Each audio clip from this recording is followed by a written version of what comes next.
hello, LinkedIn and Facebook. How the bloody hell are we today? Lovely to have you. Apologies for being late. Few little technical problems. You know what it's like when you have a guest. So listen, lovely to see you all today. What we're doing today is a little bit different. I thought, you know what? You're possibly sick of hearing this big old hairy Scottish you know what chatting all day. So I thought we'll get a wee guest on. So what we're going to do is I've got the amazing Robbie Kane. Now, Robbie's one of my best LinkedIn friends in the world. Robbie and I have known each other for a couple of years, and the stuff that he does is quite incredible. He really works with teacher entrepreneurs to make a scalable niche to make sure that they have content that sells. So going from $15 an hour to charging up to $100+ an hour. He is an incredible man. So I'm going to bring him in just a second. But just before I do, I have not set up this event. I know we're late. 8 of you watching. Thank you for watching, all 8 of you. What we're going to do, well, let me know. First of all, can you hear me? Hey, Kirsty. Hello, nice to see you. Kirsty, can you see me? Can you hear me? Is everything good? Is everything well? Do we have any problems? Let me know. If we're all good, I'm going to bring our special guest in. So, Kirsty, Christy, I always call you Kirsty. It's a problem. What can I say? I'm sorry. I need to sort that out as well. You can hear. Perfect. Lovely stuff. Hey, Laura. Nice to see you as well. Lovely stuff. So let me set up what we're going to... Actually, I'm just going to get Robbie in, and then I'm going to get everything else set up. So with no further ado, get in here, Robbie. How are you, my friend? Man, I'm amazing. What an introduction. That was... Full of lies. Yeah, I feel like I need that every day now for... really good for the ego. Yeah, great to be here in Darren Gibb AI world. So thank you. Crazy world. Thank you very much. Very quickly, Robbie. So what we're going to do today is let's kind of just going to let everybody know what we're bloody well doing. So let's talk. So yeah, what are we talking about really? We're talking about AI, content creation, LinkedIn marketing, no? Sounds amazing. Yeah. Love it. Creation, LinkedIn, and marketing. So it's really going to be a conversation between Robbie and I, but we need your questions. Ask them. We want to hear from you because Robbie and I could sit for ages and just chat, but this isn't a podcast. This is an opportunity for you at home to be asking questions, to be chatting, to be everything like that. So, Robbie, look, give us a little bit of background. There's a lot of people here who probably don't know who the bloody hell you are, idiots. So let us know a little bit about you. Who are you? What do you do? Oh, and on Facebook as well. Hello to those of you watching and turning followers and to clients on LinkedIn. Say hello in the chat because right now, I love Laura. I love Christy. It's 2 people. So let us know. We've got over nearly 15 people in total watching. Let us know. Where are you watching from today? Do you know what? Let me know. I'm not going to ask that. The question I want to know, quite simply, nice, easy to type in. Where are you joining? If I can spell it, joining us. Joining us from today. Okay, so let us know in the comments. Robbie, tell us a little bit about yourself, what you do, and everything else in between. Sure, man. Yeah, so I see some familiar names in the chat, so I don't want to bore anyone, so I'll keep it really short. I'm from Dublin. My background is in English language teaching, ESL. So right up until the pandemic, I was doing that. I don't know if Darren has disappeared or anyone. No, don't worry. I'm just anyone else. Yeah, so I was doing that right up until the pandemic. When the lockdowns happened, the schools closed. And even before that, I kind of had this itch. I love teaching. I love teaching English. I enjoyed my job. But like, I felt like I kind of hit a ceiling, like a plateau. And when the lockdown happened, I was like, all right, cool.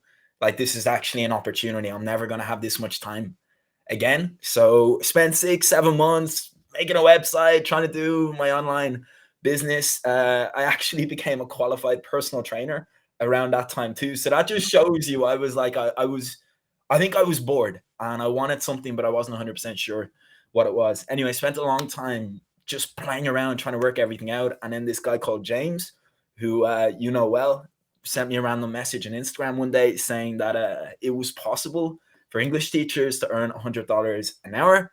Obviously, coming from the TEFL industry, I thought this was total, You know what? But he sent me his Bullshit. ebook. Fuck. You can say whatever you want, Robbie. This isn't a kid's show. You can swear.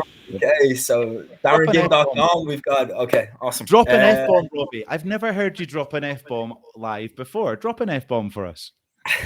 I'm not dropping an F-bomb, man. I will say bullshit though, but that's as far as I'm going. So I Okay. thought it was total bullshit, but he sent me his ebook. I read it and it just made, like, you know, and it's like, it actually makes sense, right? So you need to be a good teacher, but you also need to learn marketing and you need to learn sales. And when you have a combination of those three things and you can plug those skill gaps, then like you can start earning more money independently. So I did his challenge. I loved it. And I was kind of off and running then. So yeah, it took a while to really get going, but within 6 months, I was earning more teaching independently online than I was before the pandemic when I was working as an assistant director of studies. I had kind of a workable model on LinkedIn. I was able to get consistent students. I went to groups. And then around that time, I had this curriculum that I was using with my students.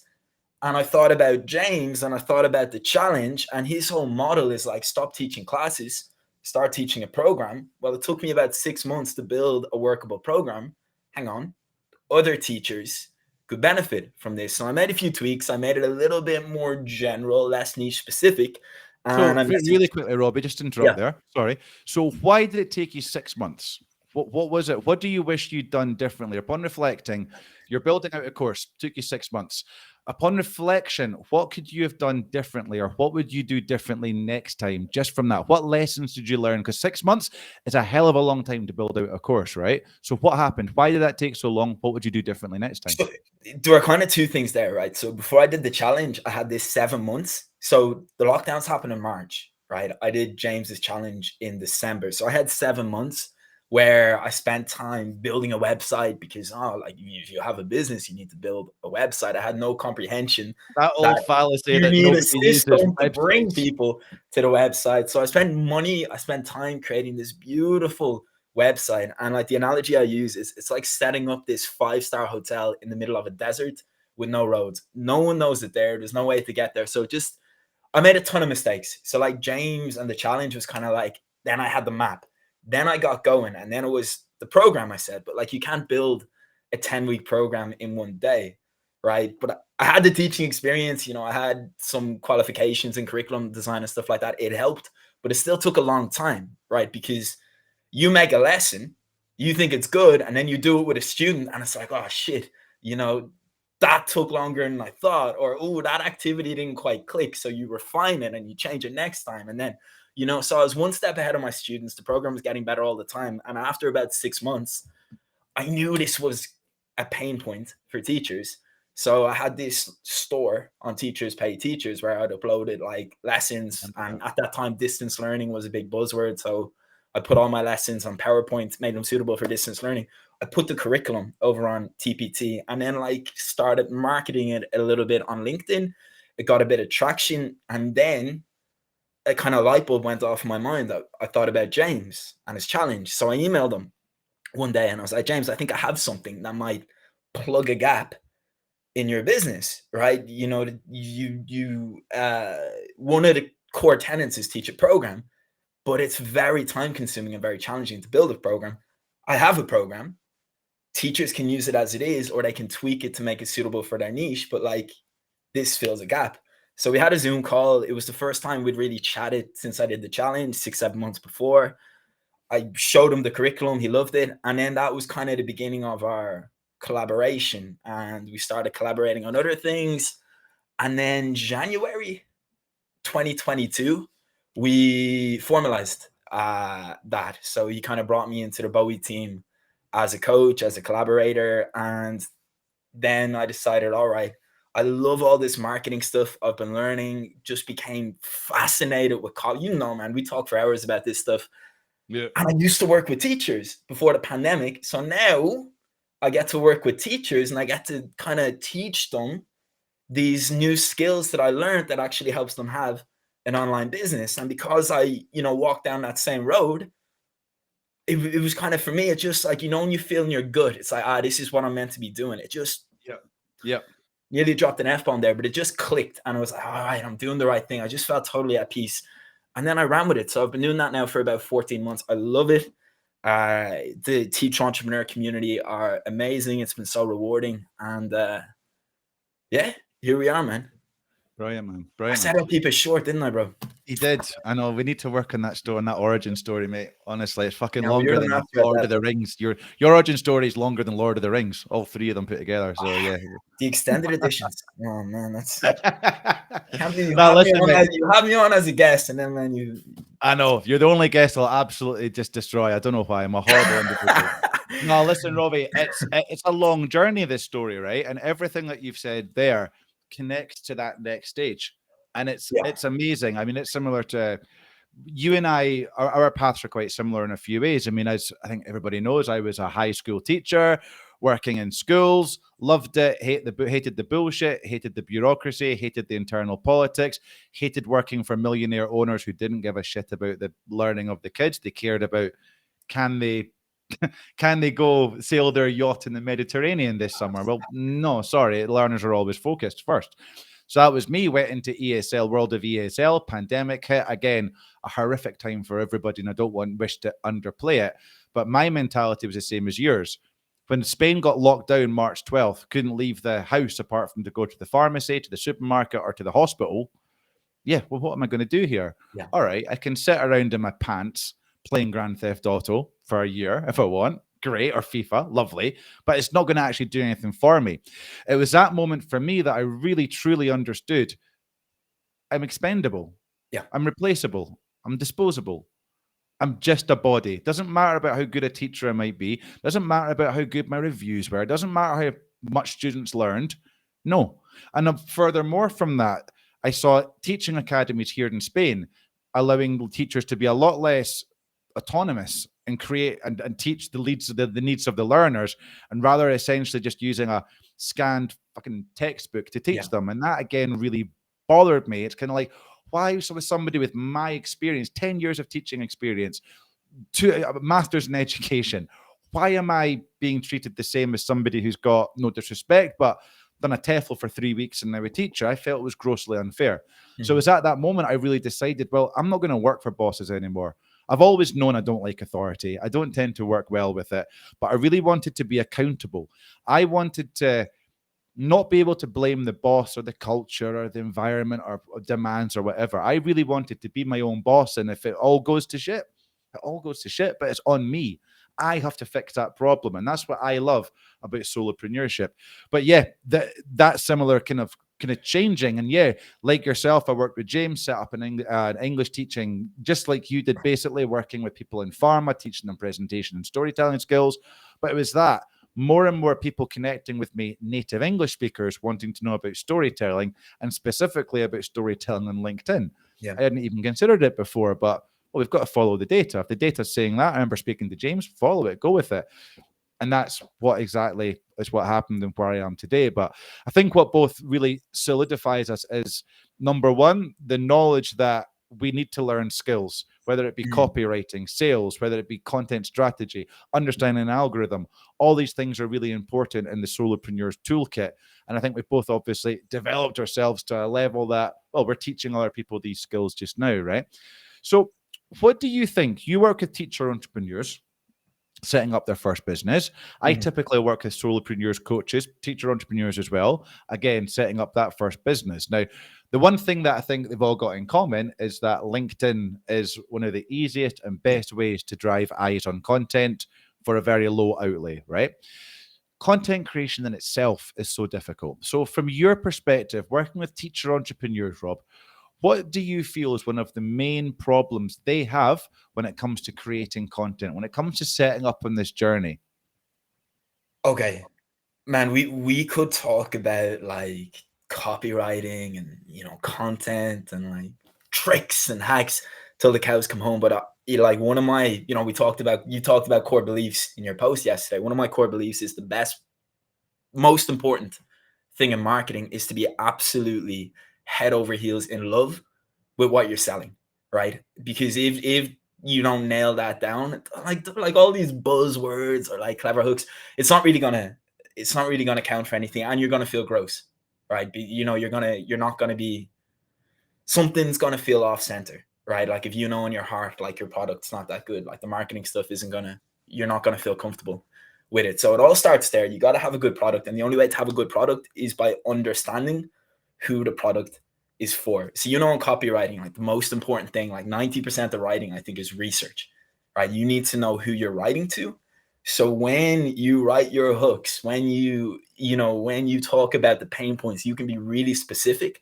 And what that does is it means when someone reads your hook and you're specific, they subconsciously know, okay, this guy knows what he's talking about. He must be an expert, right? So have a great product and research. They're totally linked, because you only have a great product if it can solve problems. You only know what problems to solve if you've done your homework, if you've done your research. And when you've got that, then, get into the copywriting stuff, practice your hooks, all that stuff. And it's going to be way, way, way more effective when you know exactly who you're writing to. When you know the conversation they're already having in their mind, you know how to get them to stop scrolling and start reading. So you've said something really powerful there. I've still not fixed that spelling mistake. Hold on, I thought I had. Hold on a second. Let me get that. You've said something that's really powerful there and really important. And it's about, number one, passion. Again, having that product. Again, knowing the copy, how to tie it in. Every post you write, doesn't matter if you're a teacher, entrepreneur, but let us know. There's 10 people watching but are saying nothing. So I'm stopping this. I'm off. Let us know in the comments, what is it you do? What is your niche? Who is it that you target? Let us know in the comments, and we can start offering a bit of help around what to do around this. So do let us know in the comments, because otherwise, Robbie and I could be in a Zoom call. I know that there's people watching this and will watch this for the full hour, but get your questions in, get your comments and thoughts in, especially if you're teacher entrepreneurs. Piera, so lovely to see you as well, my friend. Thank you for joining. I've not even said, I kind of waved. Omari, we're not doing too much AI today, my brother, but it's a pleasure to have you here. Omari, are you still watching, or have you buggered off because there's no AI talk? Let me know. Piera, likewise, are you still watching, or are you buggering off because, well, it's not this handsome face, it's that one which is ruining it for everyone. So if it's that, let me know, Piera. We can turn off the camera or something. It'll be fine. Don't worry. Man, I only hope you treat your other guests better than you've treated me so far. I do. Don't worry. I really do. Fine. Really that's fine. That's okay then. Sorry, Robbie. I know I feel like I'm bullying you a little bit. I shouldn't. I'll try not to. For the remainder of this conversation, I'm going to try my best not to bully you. All right? I do appreciate that. Okay, mate. I'll do my best. I've got that freaky AI thing here. There is AI. It's not quite perfect. I look like I've got mad eyes, don't I? Look at that look. That is 3 a.m. out of nightclub. I mean, look at that look. I wouldn't have noticed unless you kind of drew attention to it. But when you know, it's kind of obvious. So yeah, I'm letting everyone know. It's a little AI thing. It's called NVIDIA Broadcast. And what it does is that when I've got it turned off, we are going AI here. Hey, Chella, what is happening? Good morning to you. So lovely to see you. Sylvie as well. You finally got in. Where the bloody hell have you been, Sylvie? Lovely to have you here, my friend. Piera, so lovely to have you here as well. Omari, turn the cameras off. I'm not watching. All right, Omari, no problem. Job done, you cheeky bugger. I'm rude to the audience as well. Coaches who want to get courses online. Okay, Kathy, lovely. We're going to talk a little bit around that. My eyes are upside down. You might be right, Piera. For those of you who don't know, it's a little AI app, okay? So what I do is if I've got it turned off, I'm always looking at Robbie's beautiful face because he's a handsome man and at the chat, but my eyes are always at the computer screen. When I turn this little baby on, it auto corrects it so it looks at the lens. But the problem is, in the meantime, I look like some sort of cartoon character. I'm going to keep it on and see how it works.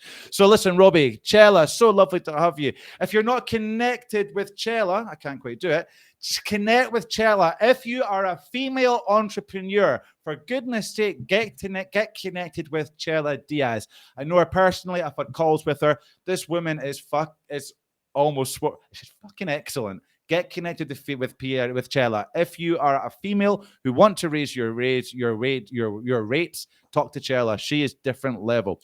What's it called, Sylvie? Sorry, Robbie. The AI hour is here. People just love AI. Let's do it. Let me put it 6:32 a.m.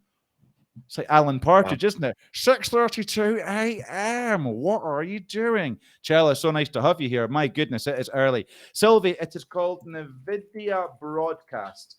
If you do a Google search for it, it's a free bit of kit. It's really smart.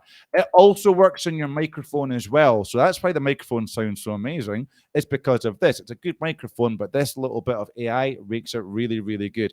Piera bullies me, Robbie, right? So it's not just you with the bullying. Looks like they're upside down and you have swollen upper eyelid. I know it does.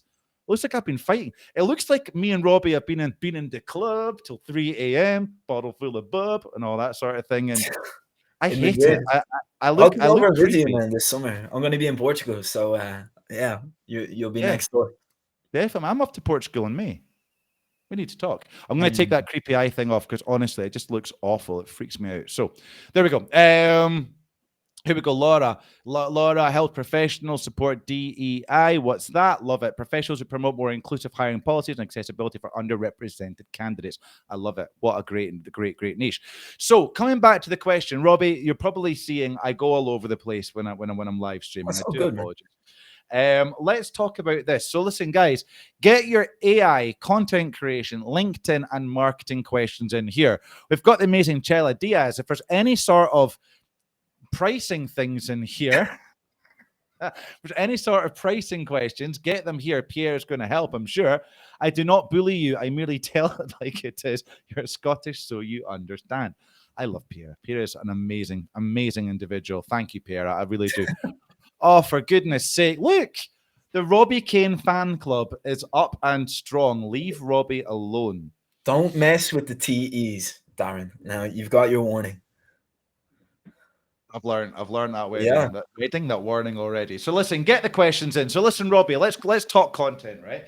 What you said earlier on was powerful, as I said. You said that you need to have that product, you need to have that passion, but oh geez, the key point I've forgotten. You need to product passion. What was the key? Research. And I think this is something that not enough people do. What does research look like? Because a Google search isn't going to help us out too much. So I might even take over and do a little bit of a chat GPT demonstration about how we can research a niche. Ooh, let me know in the comments. Do you want to see me do a chat GPT little presentation where I can show you how to research your niche? Let me know in the comments. If you don't, I'm going to take the huff and not do it. Robbie, are you meditating? No, you're all right. You froze for a minute like that. You looked very zen-like. I liked it. Don't get me. It's exciting, different. It froze in a good moment then. Frozen a good exciting. Wow, man. It's exciting. Yeah. So listen, so kind of like that research. What does research look like? Because to so many of us, research has connotations of in the library, books, Google searches, checking out the first few pages, all this nonsense, right? There's demand in here. Tell you what I'm going to do. If I get 6 yeses, 6 yeses, and I'm going to show you how to research a niche using Chat GPT. Robbie, what does research look like in your mind? What does it look like? Do you know what I think would be really useful, man? I think if we do that with Chat GPT and we, show how to do the research, and then we can show people how to then use that research to turn it into a compelling piece of content, to use what we know to write a hook that gets eyeballs and gets attention. I think that could be really useful to people. What do you think? I like it. So I'm going to up the ante because we're really giving away so much. 7 yeses, and we're going to do it. We've got 3 already. AI variety segment on Mary, my boy. I knew I could get on Mary back in if I talked about AI a little bit. So we've got 4 yeses. So listen, guys, 3 more yeses, and we're going to do this. We're going to break this down. So Robbie, before Chat GPT came along, which is a big thing now, before Chat GPT came along, what did research look like? So it looks like if we get 7, Piera, you can't just say yes, yes, yes, yes, yes. That doesn't count for 7 yeses, Piera. So we've got 1, 2, 3, 4. I'm going to take Piera's extra yes because she's a good person. So I've got 5. 2 more yeses, and I'm going to show you what to do here. So let me know. How many have we got watching at the moment? 10 of you watching. I just need a couple more of you, and we're going to go with this. So what does research look like, Robbie? Is it Google searches? What is it?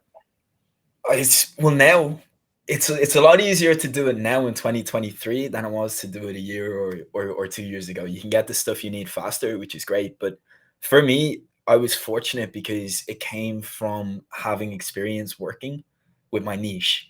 So my niche in the teaching business was resilience. And I spent a lot of time teaching upper intermediate. And a lot of these guys I worked with were very successful in their careers in Brazil, very experienced. They had the technical skills. But then when they came to Ireland, their English was that missing.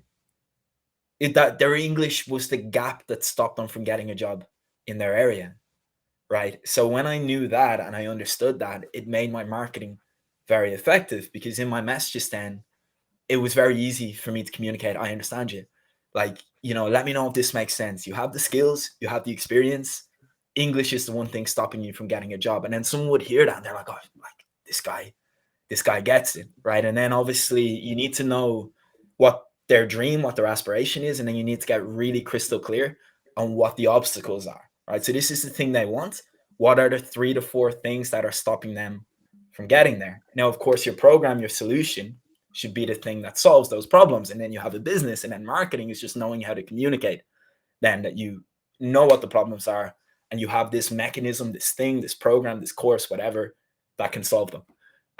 So yeah, know what the goal is, know what the dream is, get crystal clear in the 3 to 4 obstacles that are stopping them from getting there. Hold on, Robert. Hold on, because you are dropping bombs here, my brother. So I just want to lay this out. So guys, get your screen sharing, or get your screen grabbing icons available, or technology available, because I'm going to go into this with Robbie. So Robbie, that first step, remind us of that first step that you just said. The first step is knowing what your niche wants, what the ultimate goal is. And the trap that's very easy to fall into is, if you're a teacher entrepreneur, you might think, well, they want better English. Now, someone's not going to pay you the price you want just to learn English for fun. The chances are better English allows them to get the thing they really want, which might be a promotion, which might be a job in another country. So you need to understand that. You need to understand their underlying motivation for wanting to improve their English and what their ultimate dream is. You get really clear on that.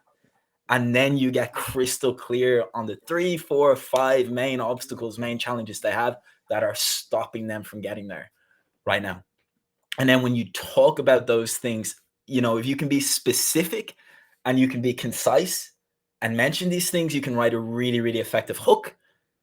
People start paying attention to your content. They subconsciously know, okay, this guy gets it.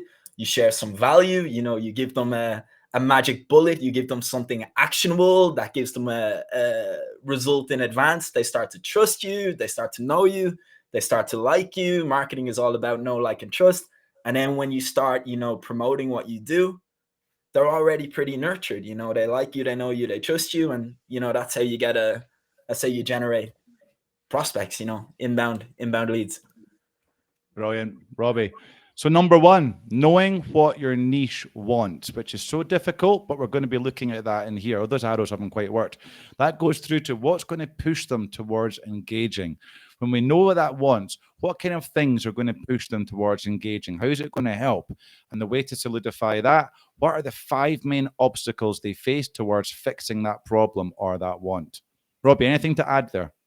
Yeah, well, like 5, like it doesn't. It could be 3, it could be 7. Like, but you've got to get really, really clear on what the biggest pain points are. And then I guess just the point, like when you've done your research, then that's where the little bit of kind of like copywriting knowledge comes in. So you and I know, like you've only got a couple of seconds to grab attention. Like if you start your piece of content with a big blocky paragraph, most people, our social media brains, we look at that, we think, oh, time investment, oh, commitment, and we'll keep scrolling. So like you need to learn how to concisely communicate that exactly what the pain point is, trigger a bit of curiosity, let them know, if they keep reading, that there's going to be something in it for them, right? Yep. What's in it for me? And then that's when you can drop your value. I like one of my, again, we talked about core beliefs yesterday. One of my core beliefs is like, give really actionable tips, give a result, in advance.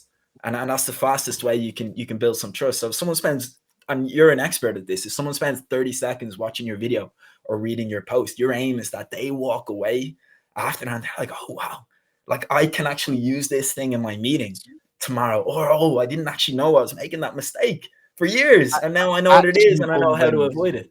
And then they're that's like, the whole That's the whole purpose of content. It attracts and it repels. It attracts people who share our values, they align with our values, our beliefs, our ways of doing things, our view of how we view the world.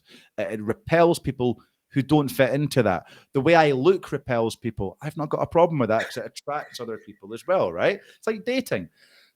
Attract and repel. Number two, every bit of content, 90% of content you put out should be addressing a pain point and looking to fix that problem. Robbie, there are loves, there are applauses, there are thumbs up, there are light bulbs, there are emojis going crazy.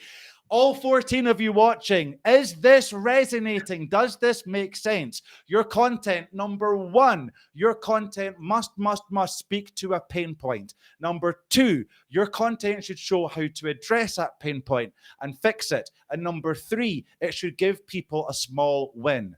It must give small wins. Go against the grain.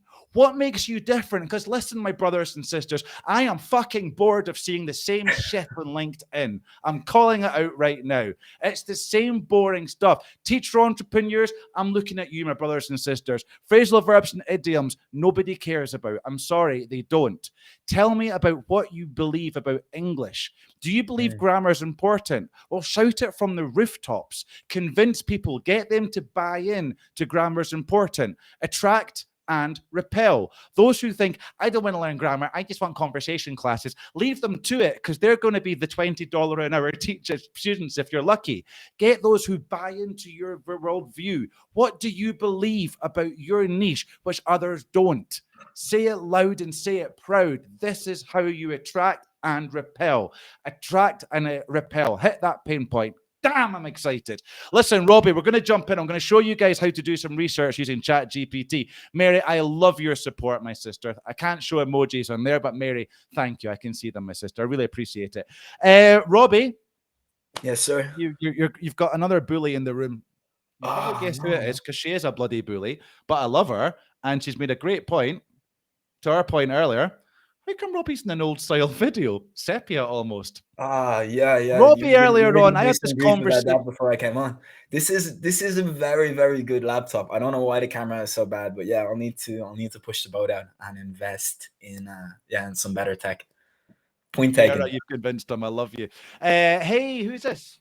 Hey, Nazia, so nice to see you here. Hello, great. Thanks, you shared great point. Lots of time language barriers stop from approaching amazing, talented individuals. Yeah, I completely agree with you. Completely agree. Mary, so lovely to have you here. I know you're on a call, but don't worry. What we're talking about are things AI related. We're going to do some ChatGPT. We're talking about general business, creating content, entrepreneur, solopreneur mindset. Laura, thank you so much. I appreciate you, my friend. And well said, but ooh, stroppy. Yeah, a little bit stroppy. I'll give that one, Piera. Omari says, well said, thank you. No, Piera, you're not a bully. Don't worry. It was just, well, we love you. Don't you worry, Piera. You called out the camera and you were right to, because I called it out before we went live. I almost refused to even bloody well get on the call with him to take him on because it's embarrassing. But we let it go. We lean into his value and beauty, not his quality camera quality. I can't believe you're throwing me under the bus like this. This would be like me saying that the reason you're 10 minutes late was 100% your fault and had nothing to do with me. But like, I would never do that. I would never say that during a live, you know. But, I was helping a client achieve more wins, bro. What can I say? Clients got to come ahead of Robbie. I'm sorry, Robbie. Nice save. Listen, what we're going to do. There's quite a few. Yeah, absolutely. Listen, I'm glad that's resonated because look, we all know ourselves. There's so much crap content out there and it's not our faults. If this is resonating with you, if you're sitting there thinking, fuck, that's me. That's me. Get a room. Oh my own God. Oh my word, guys, get a room. Piera, that's LinkedIn After Dark. Tune in 10 p.m. Central European time, and we're going to get banned from LinkedIn. There's all sorts of loving going to happen. I've completely forgot what I was going to say. Yes, it's not your fault, guys, if you are creating bland vanilla content. I can't have a go at you for it because I've been there myself, creating content that didn't resonate, didn't ruffle any feathers, certainly didn't attract, and probably repelled more. It's natural. It happens to us because we tend to look at LinkedIn. We're told its camera is off. Its camera is off, Mary. I might broadcast it. I made that mistake myself. And it's honestly because we're kind of preconditioned, right? We always say, don't focus on the likes, don't focus on the impressions, focus on the value. And it's true, but we're human beings. And the social media brain and the dopamine connections. Hey, Chella's in as well. Here, listen. If all else fails, let's do OnlyFans. Why are we wasting our time with marketing? We should be doing OnlyFans. Yeah, pity. Omari, you can sign up to the OnlyFans account, but we'll talk about this later. But it's not your fault, guys. It's because we do naturally compare and we look for those dopamine buzzes. So what tends to happen is we tend to look at people who we view are being successful on LinkedIn. How do we judge success? Naturally, it's by likes, it's by comments. So what tends to happen is that when these influencers release their 10 killer templates to be using for your posts, everybody starts to use them, or everybody starts to talk about similar content because this is what the popular person's doing. What this is actually doing, because these people are so popular, because everyone's using their free templates, which are at best average, if I'm going to be honest, because everyone's using them, they're therefore thinking that this is the way to success, but it's not. What these templates are teaching you to do are to adapt somebody else's language, somebody else's ideas to try and sound like you. And this is where that disconnect is. Robbie. Yeah, look, I think there's a really, really important caveat there though, right? Because you don't, look, if you're controversial, we know that if you say something controversial, we know that drives engagement. We know the algorithm likes it, but it's important too not to fall into the trap of just being controversial for the sake of engagement or likes. So I think like there's a really important process that needs to happen there. I think you get clear on your core beliefs, and not your core beliefs on abortion or the pandemic or the presidential election, like your core beliefs about what it takes your clients to get the results you want them to get. You get really, really clear on them, make a list, and then you can split them. All right, which of these core beliefs is there a general consensus about, right? Which of these core beliefs do the majority of people out there believe are true?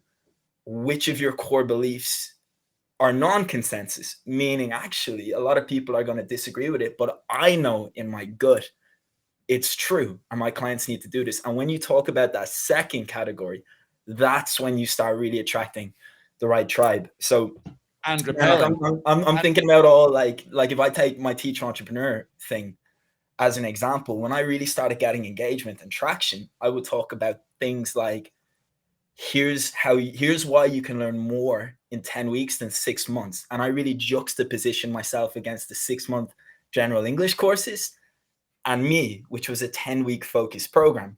Hey, 6 months, you have to learn everything. They don't really understand you. But with me, I know exactly what you need. And that's why you can achieve more in a shorter time. And that was the sort of stuff that really started resonating. And if you can create a villain too, like my villain was the language schools, you'll take your money and they don't give a shit. And like, the teacher, like, and then you position yourself against it. Like, that's really powerful. So you got to believe it first. Separate them, consensus, non-consensus, and then talk about the non-consensus stuff. Then you're staying true to yourself and you're still using, controversy to get a bit more engagement. Brilliant, Robbie. That is absolutely bang on. That's absolutely bang on what you've just said. I love it. Absolutely. Superb. Really brilliant.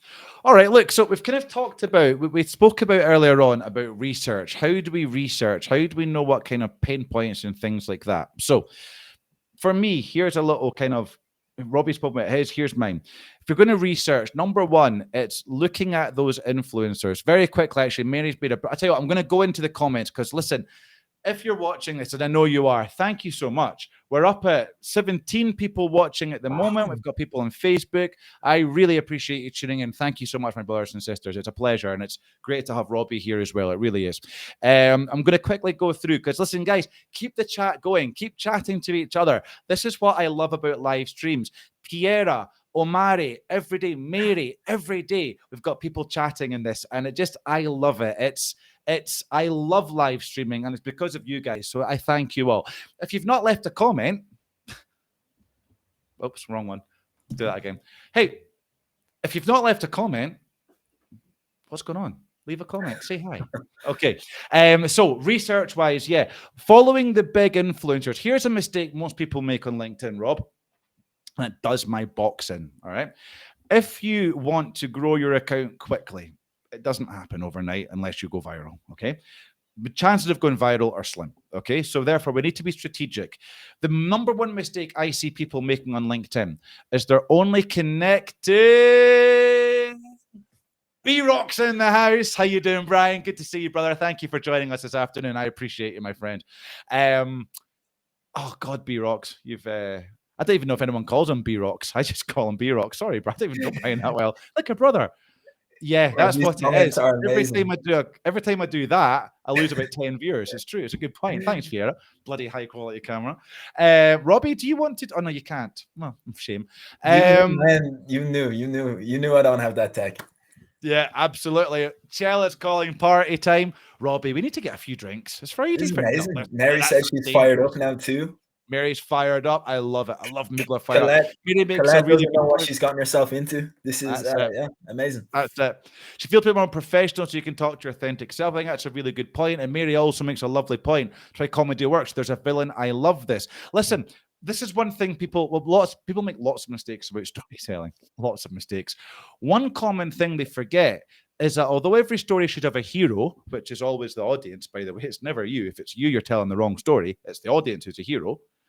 But it should also have a villain. And I loved what Robbie said. The villain is those 6-month programs which don't get you taught anywhere. When you're doing your marketing, have a villain in mind. Have a common villain that your audience can identify with, a relatable character. They relate to the hero, but they can relate to the villain because the villain usually are the person that's holding them back in one way or other. Really good point there. So with the research, most people make this mistake. They just connect with anybody and everybody. That's a mistake. Or they connect with prospects only. Again, mistake. Why? Typically, prospects are going to have a few hundred followers. That's not good for the organic growth. What you want to be doing is you want to be following those big accounts, those big influencers in your niche. If you don't know who they are, you need to spend time researching and finding them out. A Google search will throw up some really useful advice, and you can take it from there. But find out those people who are in your niche that seem to just have lots of engagement. Number 2, take a look at their content. See what's doing well. We shouldn't compare ourselves to one another, but we're human beings and it's natural we do. So compare yourself to that person, but not in a negative way where you think, I'm shit. Actually, compare yourself to an extent of what are they doing that I like? Number 1. What are they doing which is resonating with their audience that I could borrow? Number 2. And the most important thing, what is it they're missing out on? What are they missing in their content? Because what they're missing in their content becomes your comment. That comment is valuable. It's saying, hey, Robbie, love this, but I'd also add boom. What then happens, especially if you get in early, people see this comment. They see the value that you're bringing. They follow this influencer. They're one of their experts. But when you add on your way of seeing it and what they've missed, boom, you're truly beginning to create valuable content. Every comment you leave should be a mini post. You should be proud to put that out, and it should be able to function as a post itself. Stop leaving 50 comments saying, great post, I love you. Fuck that. Give us 10 good comments that really show what you like about it, but what's missing. Because great post, thanks for sharing, I love your mindset, doesn't actually drive anybody towards your page. Yeah. Use your comments as a vehicle to drive views to your page. It's incredibly powerful.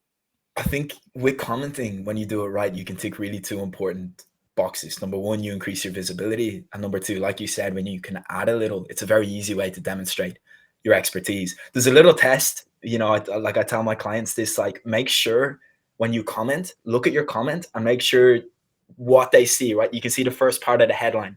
Make sure they can see enough to know like what you do or what the big result you promise is, because that's going to be very effective at getting people over to your page, right? And with your LinkedIn profile, it's not really a profile, it's a landing page. Everything there is designed to speak to the person, show you understand them, and basically get them to message you, right? So commenting, like you said, it's a great way, increase your visibility, demonstrate expertise, get more people over to your LinkedIn profile. And that headline is really important. That headline needs to stop the scroll as well, almost. I help X achieve Y through Z. It's a really useful formula to use, but it's ineffective because quite often the through Z is your methodology. The I help X achieve Y. Why is that win? Quite often, people, as you say, when they comment on a LinkedIn post, they get the first few words, then it trails off. Yeah. And who they're actually targeting gets missed. Give me 2 seconds, Robbie, because the chat's blowing up. I love you, my brothers and sisters. Thank you so much. We really appreciate this. I know Robbie does as well. Laura, it's true. Frame yourself as a problem solver and time saver who's an expert in whatever their pain points are. Don't be all over the place as well. Yes, be specific and intentional in your content.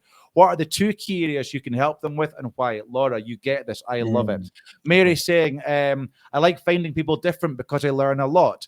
Yes, absolutely. Stop just having people in your echo chamber who just say, yeah, brilliant. Find a variety of different people. Very good points. Mary, you've made a good point yourself, my friend. I appreciate you. Very true. About adding to theirs. I tend to do that in question format. Good. Yes. Open. Absolutely. Look, Mary, build upon it. That's the final missing key of that comment strategy. What you liked about the post, what you would add, and then an open-ended question to the creator. Why? Because creators aren't stupid. We know comments drive reach. If you don't know that, they do. Comments are the indicator which push your post to more people because the algorithm sees engagement happening.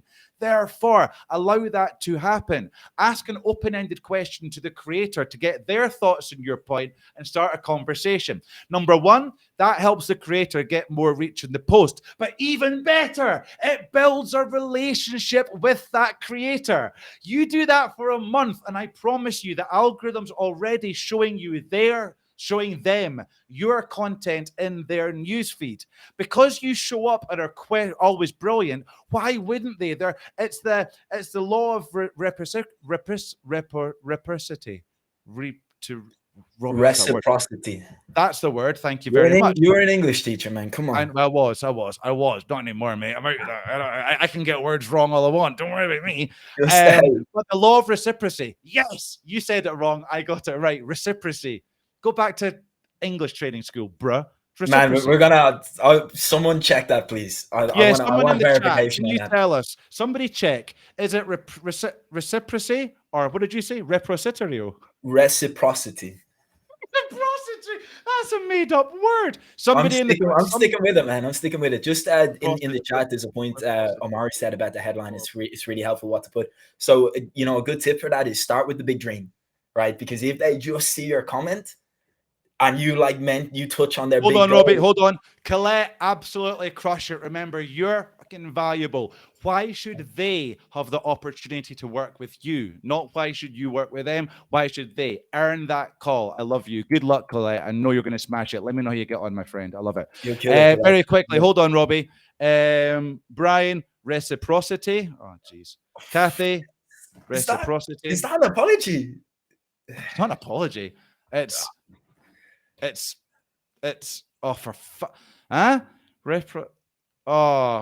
goodness sake, reciprocity. All right, LinkedIn. I was wrong. Robbie, sorry for getting that wrong, bro. You're such a good English teacher. Anyway, the point being, the law of reciprocity, I just can't say the word. The law of that thing is that because you've shown up so often for them, they're naturally going to feel almost guilty if they don't comment on your post.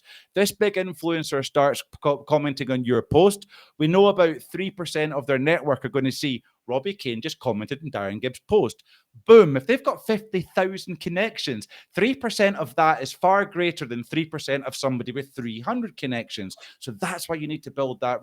You need to build that rapport in those comments. It's a really good point too, man. Don't forget, your followers usually get a notification anytime you leave a comment on something they've liked, right? So you might only think one person is seeing your comment, but other people are. So it's worth putting that little bit of extra effort Definitely. into it. Listen, very quickly, I want to go through, we've got some awesome comments here. Come from a humble approach of questions to continue the conversation. Yeah, be curious. Curiosity. Coachella, hey, Chella says, what is missing in their post? Comment, brilliant. Thank you, my sister. I appreciate it. Mary says, yes, it's the truth. Darren, spicy today. Mari, that's LinkedIn after dark. Don't ask me about spiciness here. Mari, I appreciate it, my brother. Thank you so much. We've got Mary clapping along. We've got Brian as well. Mary clapping along. Brian, Mary, you're on fire. Thank you so much. Nazia, hey Nazia, using commenting as a source of visibility and engagement, which demonstrates your skills of any niche, right? Right, my sister. You're absolutely bang on. Mari, that's really helpful. I never knew what to put in the headline section. There you go, my friend. You know now. Ask questions, flirt with her expertise. Sylvia, I love that reframe. Superb. Chella's gone. Chella, thank you so much for joining us, my sister. I appreciate you so much. Thank you. So lovely to have you here. Questions also actually do more. So discussion. Yeah, absolutely. Colette's had that. Nazia, putting our perspective in response to comment unique to audience. Let me Google. Okay. We've got all the law of R. Thanks, Sylvia. I need you to help me out here. Laura saying here, sometimes they may ignore your comment or tell you to stuff off, but it can still work out okay. Put yourself out there and you may get a few profile views. You'll get more than a few profile views, I promise you. Especially with those big influencers. Ring the bell. If you get into their comments, if you're one of the first to get on their comments, it gives people an opportunity to like that comment. Why? Because most influencers don't tend to engage with their audience that much. There are exceptions, but there's not much engagement. So a lot of the engagement actually goes on within the questions. And this is what's so key. So therefore, when we've got that engagement, or the comments, when we've got people commenting and engaging away, yes, it's going to get more likes to your comment, which pushes it up further. So it's such a key thing.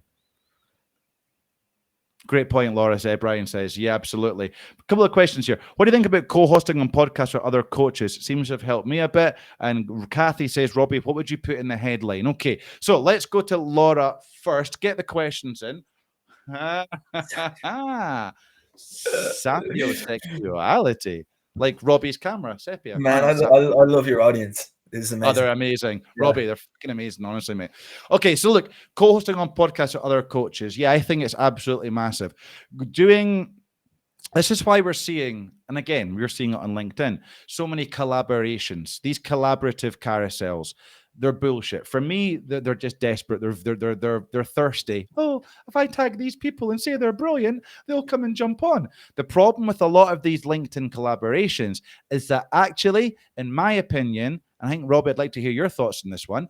Mm-hmm. If you're positioning somebody else as an expert, more so than you, what does that say about you in the eyes of your audience? It shows that you're open to collaboration, yeah. But who's the expert in this? Is it you or is this other person? And 9 times out of 10, it's the other person who comes across as being the expert, the influencer. And I feel that actually damages a personal brand. Yes, it shows that you're engaged. Yes, it shows that you collaborate. Collaboration's wonderful. If you're going to collaborate, you've got to be seen on the same level. Look at this conversation of Robbie and I. It's on the same level. It's not I'm the super expert and Robbie's down there. I'm not positioning it that way. He's not. Likewise, he's not positioning himself over me. It's a reciprocity, kind of. Say that word. But it's at the same time. And this is what happens in collaborations. Unless it's like a podcast where you're interviewing that person, in which case you must take the back seat. But actually, it's through your intelligence and your questioning which demonstrates you as that expert. So yeah, I'm a big one. Co-hosting podcasts, co-hosting events, going live like this in LinkedIn. Absolutely. It's a great way to introduce yourself to the followers of that other person. And again, I've got no problem going live with LinkedIn coaches, marketing coaches, because ultimately I'm giving people, the viewers, an offer. Who do you prefer to follow or work with, myself or Robbie? Some people will work with Robbie, no problem at all. Others will work with me. Even better, from Robbie's followers, they've just been introduced to me. Maybe they've never seen me before. Maybe I speak and I'm more in line with what they want, or personality, whatever it is. So why it's absolutely beautiful. Sorry, Mary. Robbie?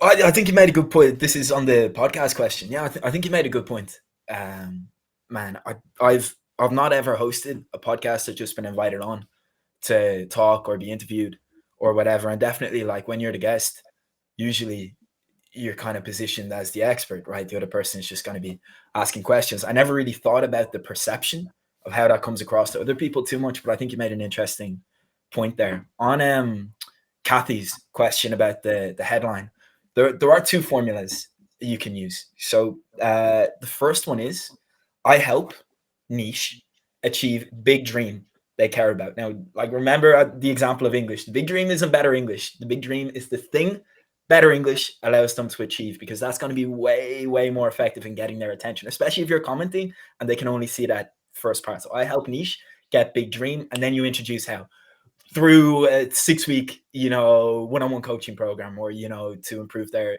English or whatever. So your mechanism comes after that. There's also another formula you can use, which is you ask a really thought-provoking question, right? So one, in my niche, one I could use is, how would earning $100 an hour teaching English online change your life, right? Now, you can actually use both of these formulas, because on your profile, you have a banner. So you can put the thought-provoking question in your banner, and you can have the, helping niche achieve big dream through X mechanism in your headline. So you can hit both of those boxes. And there's one other really, really important thing. So you make your big promise, right? Let's say earn $100 an hour teaching English online. Remember my story. Remember when this guy, James, messaged me and said it. What was the first thing I thought?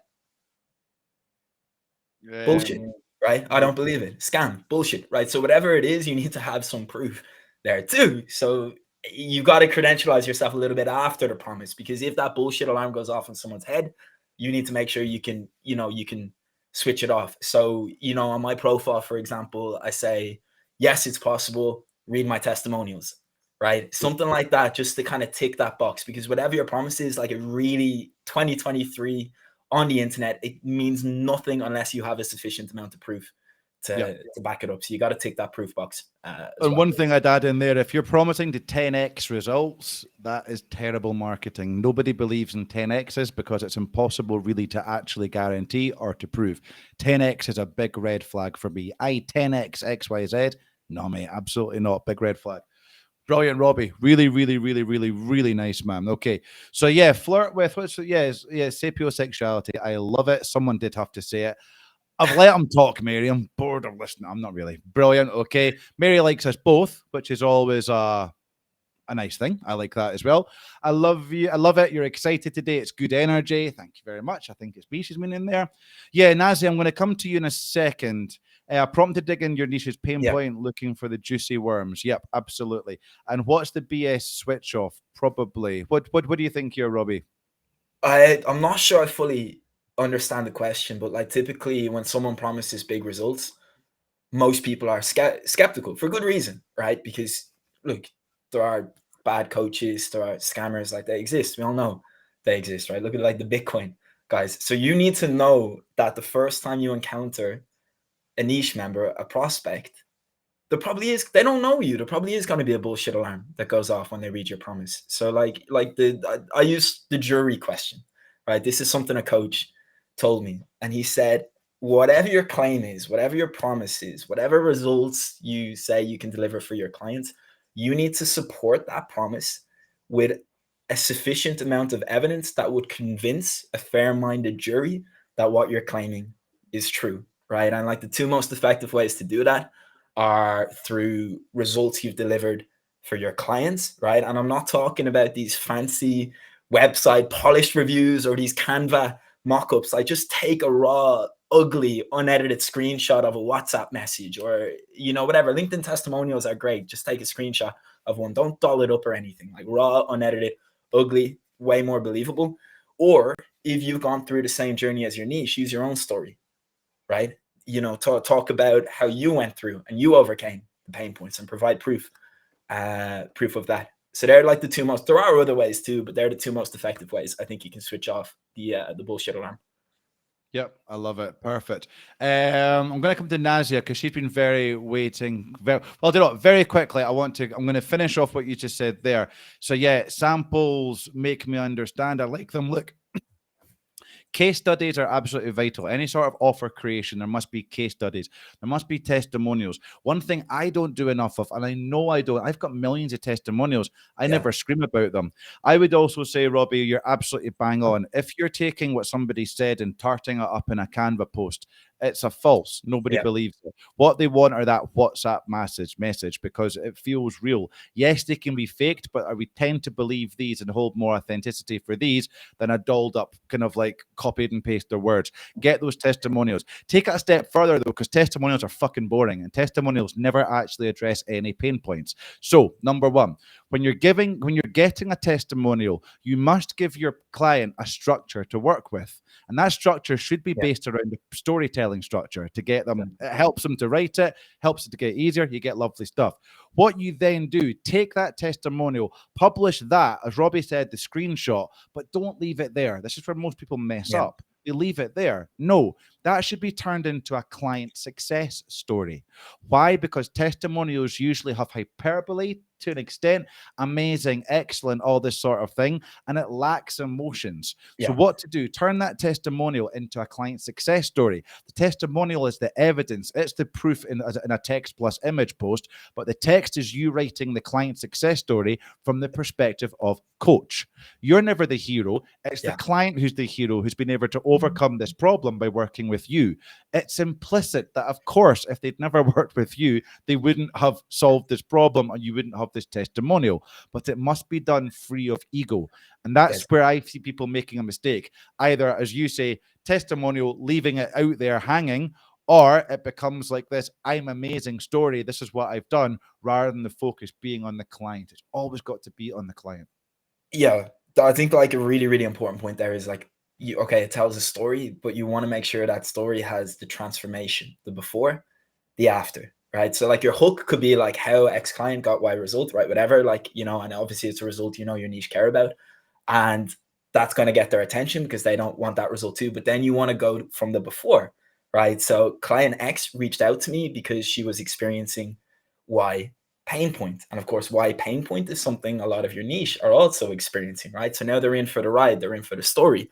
Here's how he or she was able to overcome it. All right. Like I believe in sharing value, right? I believe in giving these, magic bullets like in your content, but in these types of posts, the client success stories, it's more about the what than the how, right? Because obviously if they want the how, all right, they've got to pay you. Otherwise, you don't have a business. So like you can explain a little bit about the journey, the transformation, the before and the after, right? So like just to give an example of that, like obviously you just share a screenshot. Darren is an amazing coach. I recommend them. It's boring, right? Again, and it's not as effective. The most effective client success story I ever did as a teacher entrepreneur was where I had a voice message on WhatsApp from a client saying she got the job, right? Part of my program was job interview preparation. Now I didn't just post the voice message. Like you said, I told a story. Eleni reached out to me. Like I said, she had the technical skills, she had the experience, but English was stopping her from landing her dream job. So we got to work. Here's what we did, X, Y, and Z. And now Eleni, transformation, before, after, proof was the voice message. So that was really, really effective. So if you're going to do these success stories, I really suggest that. Have your proof, right? The screenshot, ugly, unedited, and then tell the story before, why they reached out to you, what was their pain point, and the after, what their life looks like now. And that transformation is so powerful. It's inspiring, and it gets people to imagine working with you, which is the first step towards someone actually taking the decision to reach out to you. Totally. And again, you're not the hero. It's the person, it's the client who's the hero. They feel that prospect's reading it thinking, I've got those problems. Okay. And this person was able to transform by the help of Robbie. Therefore, that puts you in that light. And I agree. I mean, storytelling, a very simple storytelling structure to be using on LinkedIn. You've got your normal world, what life was like before it. You've got your complication, where it came to a head. Then you've got your new normal. What was life like before that normal world, before the complication? So, for example, unable to, I don't know. I've just finished. I'm going to take your role, Robbie. I've just finished working with Robbie on my 10-week English course. What an amazing job they've done. Before we started working, Robbie had all the skills in his native language, but he really struggled at getting his points across in meetings and presentations.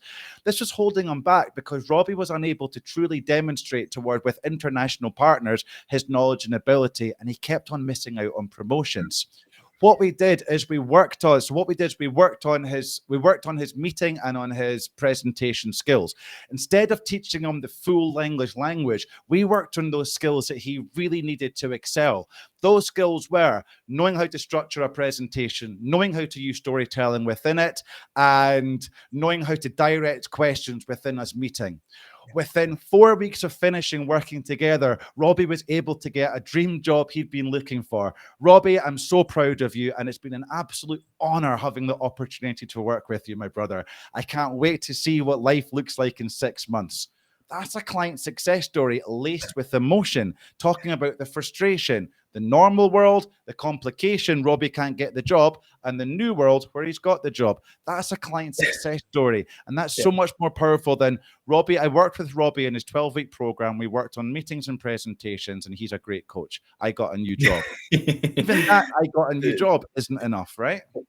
And look, if anyone's doubting like how effective this is, I mean, look at every successful Hollywood movie ever, right? It's that arc, it's that hero's journey, you know, before the complicated event, the transformation, the after, you know. So you don't have to write a Hollywood blockbuster, but you want to really touch on why they got in contact with you, what pain they were experiencing, you know, the process and the transformation, the after, what their life now looks like at the other side of your coaching, right? And you don't need to shout about how great you are to do it, which is the really cool thing. I'm also going to just remind my storytelling chops, the hero's journey, stop focusing on it. It doesn't work for you. Stop. If you're trying to write stories using the hero's journey structure, it's not working.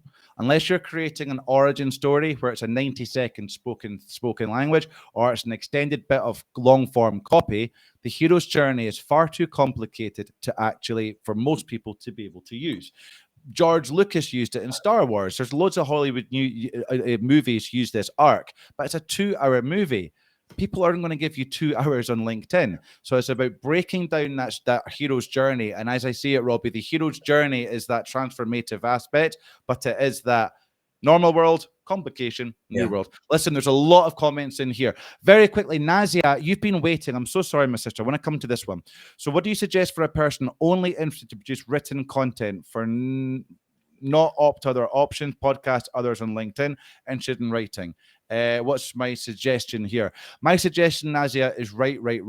Really think about what your niche is. What problems do they have? How do you solve them? Just as Robbie said, think about this. Write for that individual. It's a cliche, but if you're struggling to write, just write for that one person, that kind of ideal client, and roll with it. Really push it forward. That's what I suggest. If you don't want to be doing other content, then be posting. Maybe you could be posting twice a day, might be an idea as well. Now, the algorithm doesn't like it that much, but you are likely to get your content seen by different people if you post that. So that's what I would do. Keep with the writing, storytelling structure behind it, and yeah, absolutely. Brian here, B-Rocks, says, if you prefer to focus on writing apart from articles and posts, create image and carousel posts, video scripts where you provide a voiceover. Lovely. You've beaten me to it, Rob Rice. Some really lovely ideas there. And yeah, lean into carousels. If you like writing, carousels will teach you to write that a little bit more concisely, which is going to help you when it comes to copywriting. So yeah, I absolutely love that. Robbie, I love you. Give me a second because the chat is just absolutely amazing. Laura, if you're still here, I'd love to answer this point that you brought up quite a while ago. My apologies, everyone. Robbie, have you got a hard stop in 10 minutes or? No, we're good, man. Friday, this is going to be a 2-hour stream. I can see this going 2 hours. Let us know in the comments. Do you want us to keep on going, or are you ready to shut down this bloody live stream because you're sick of the Scotsman and the Irishman? What a tag team. The Celtic Warriors fighting against mundanity. Here, listen, might be something in there. So listen, let me hit this one. Mary, y'all are awesome. Thank you so much, my sister. I appreciate it. Laura says, would you post a sample curriculum or is it amazingly boring? The latter is true. I've got nothing else to say to that. Robbie, you? I'm not about the sample curriculum. Yeah. I'm not sure I understand.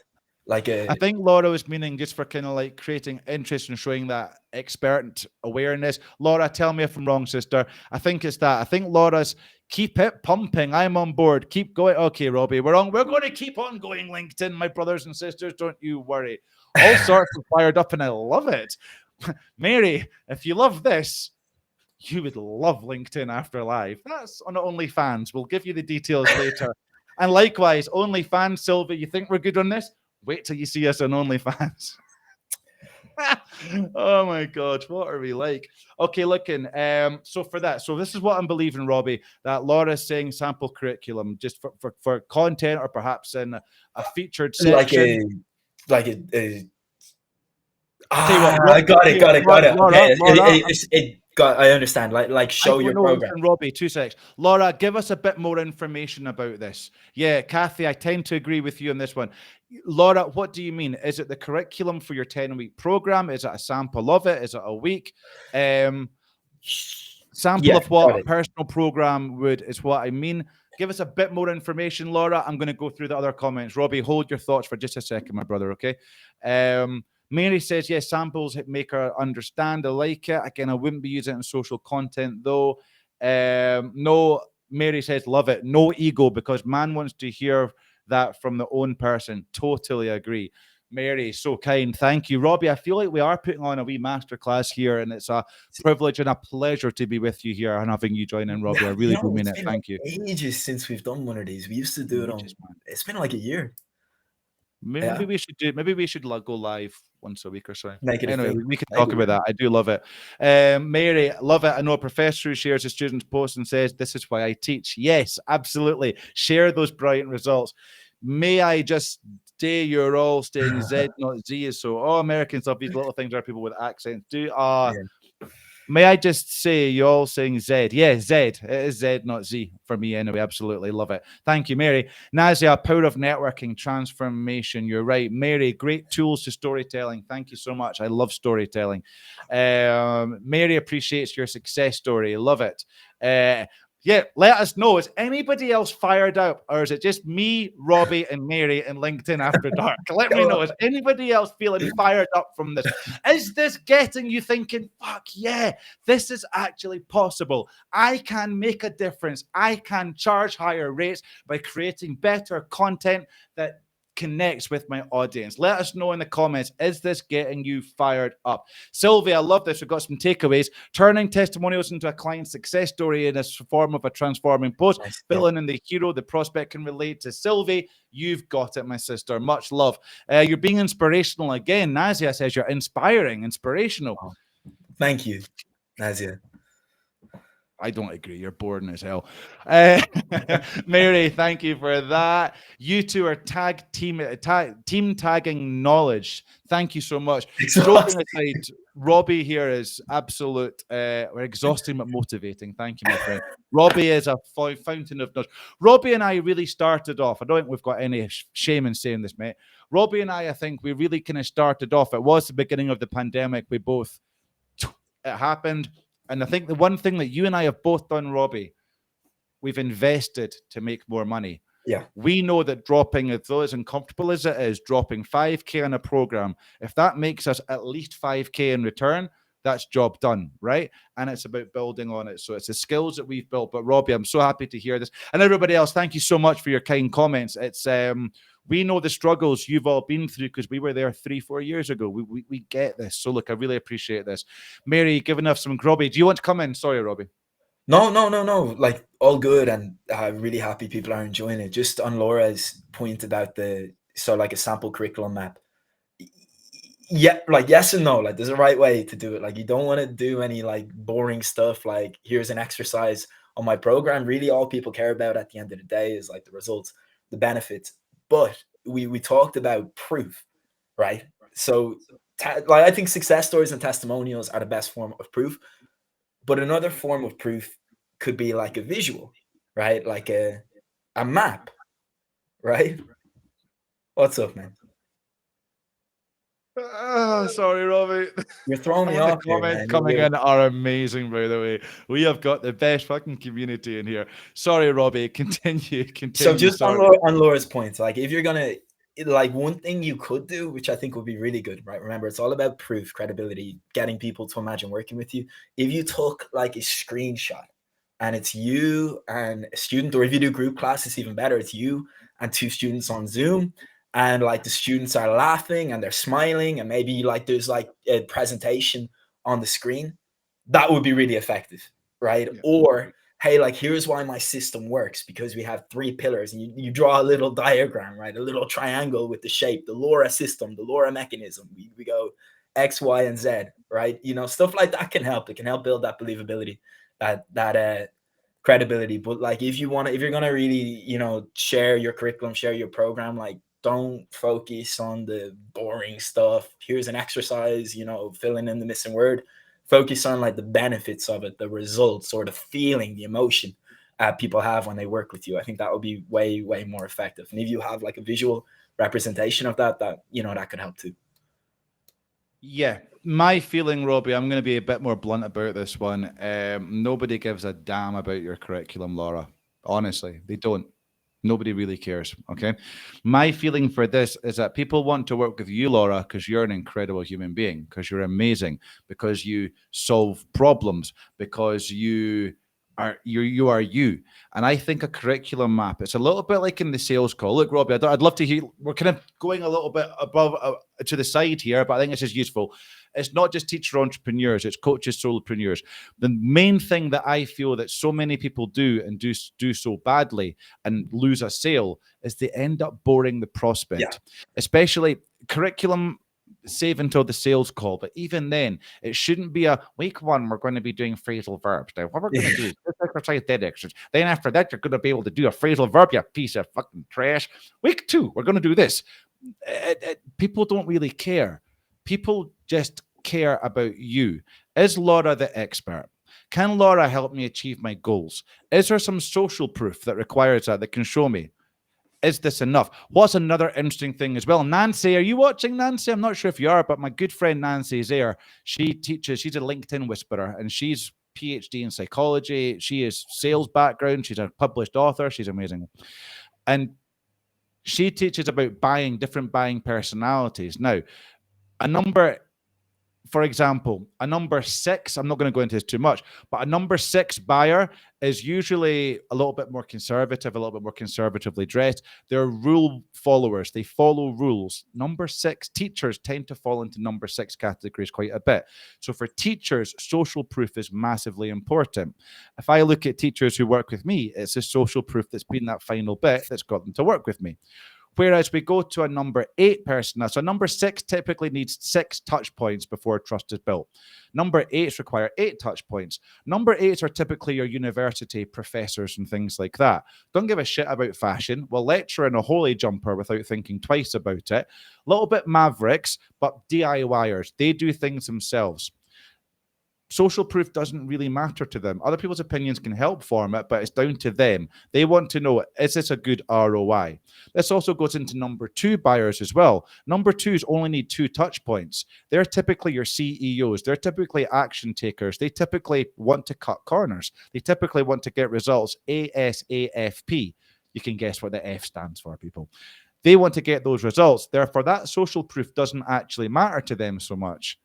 What matters to them are the claims you're making. How quickly will this take to do? How much work needs to be done? So social proof is important. It's vital, but it's not the be-all and end-all.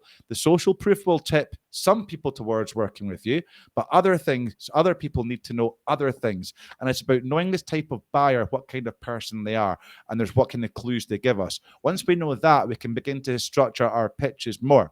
Now, when it comes to content creation, what does that mean? Well, quite simply, some of our posts need to be spiky and pushy and really showing this is what you can get, this is what you can achieve. Other posts need to build on community and relationships, building that community. It's why module 1 of my program is community building, build the right community. So 4s need that. 6s need those rules, how-tos. If you do this, you will get this result, how-to kind of posts. And the number 8s need to have that do-it-yourselfers. So they're going to do well with the how to do it, but they're also going to do well with seeing that if they do this, they're going to achieve that. So when we know these different things, this is why we've got to vary our content so much. And that's why the importance of it is. So for me, a curriculum map, it will allow certain types of buyers to know what you're doing, but it kind of also chains and shackles you in.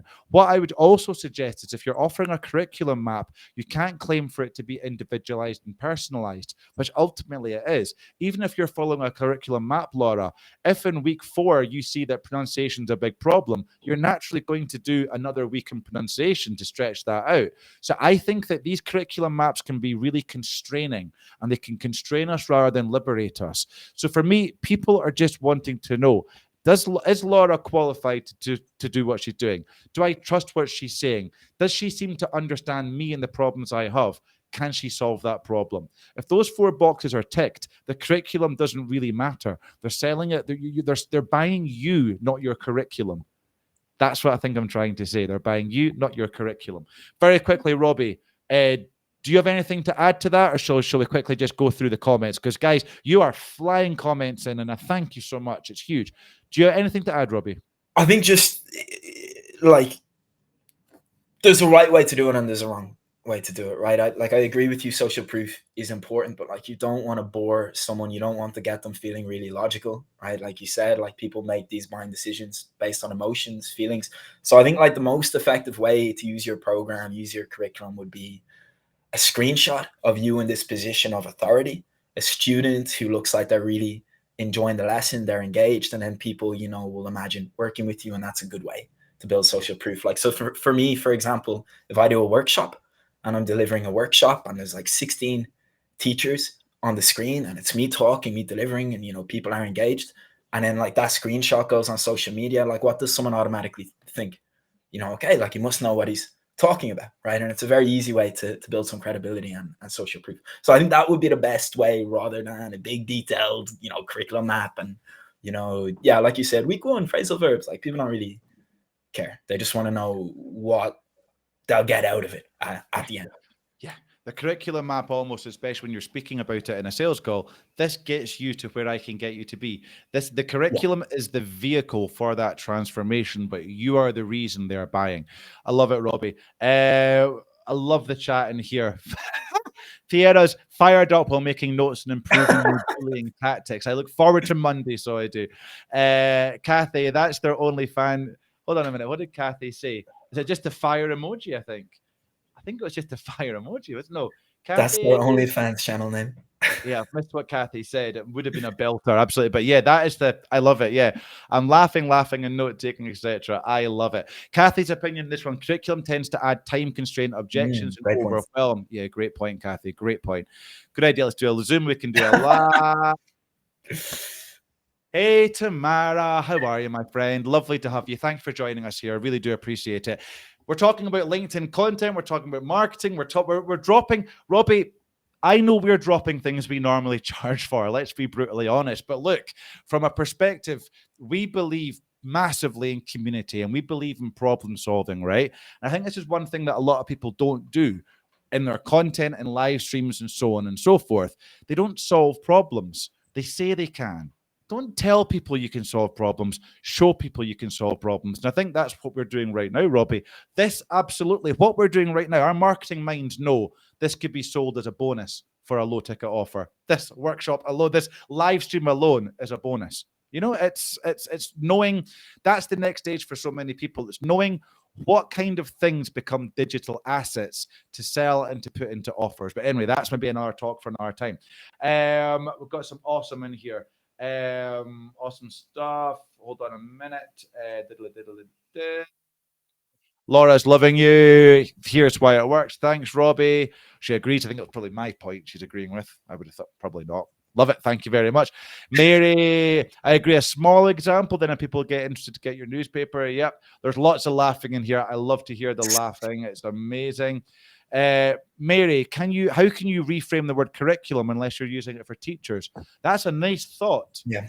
That's a nice thought. The word curriculum has connotations of hard work, boring, long struggle. Yeah. Maybe mix up that word. Could be so powerful in that. Mary says, teachers like that word. I do because I've got an educational background. As do myself and Robbie here, Mary. But yeah, students don't like the word curriculum, I don't think.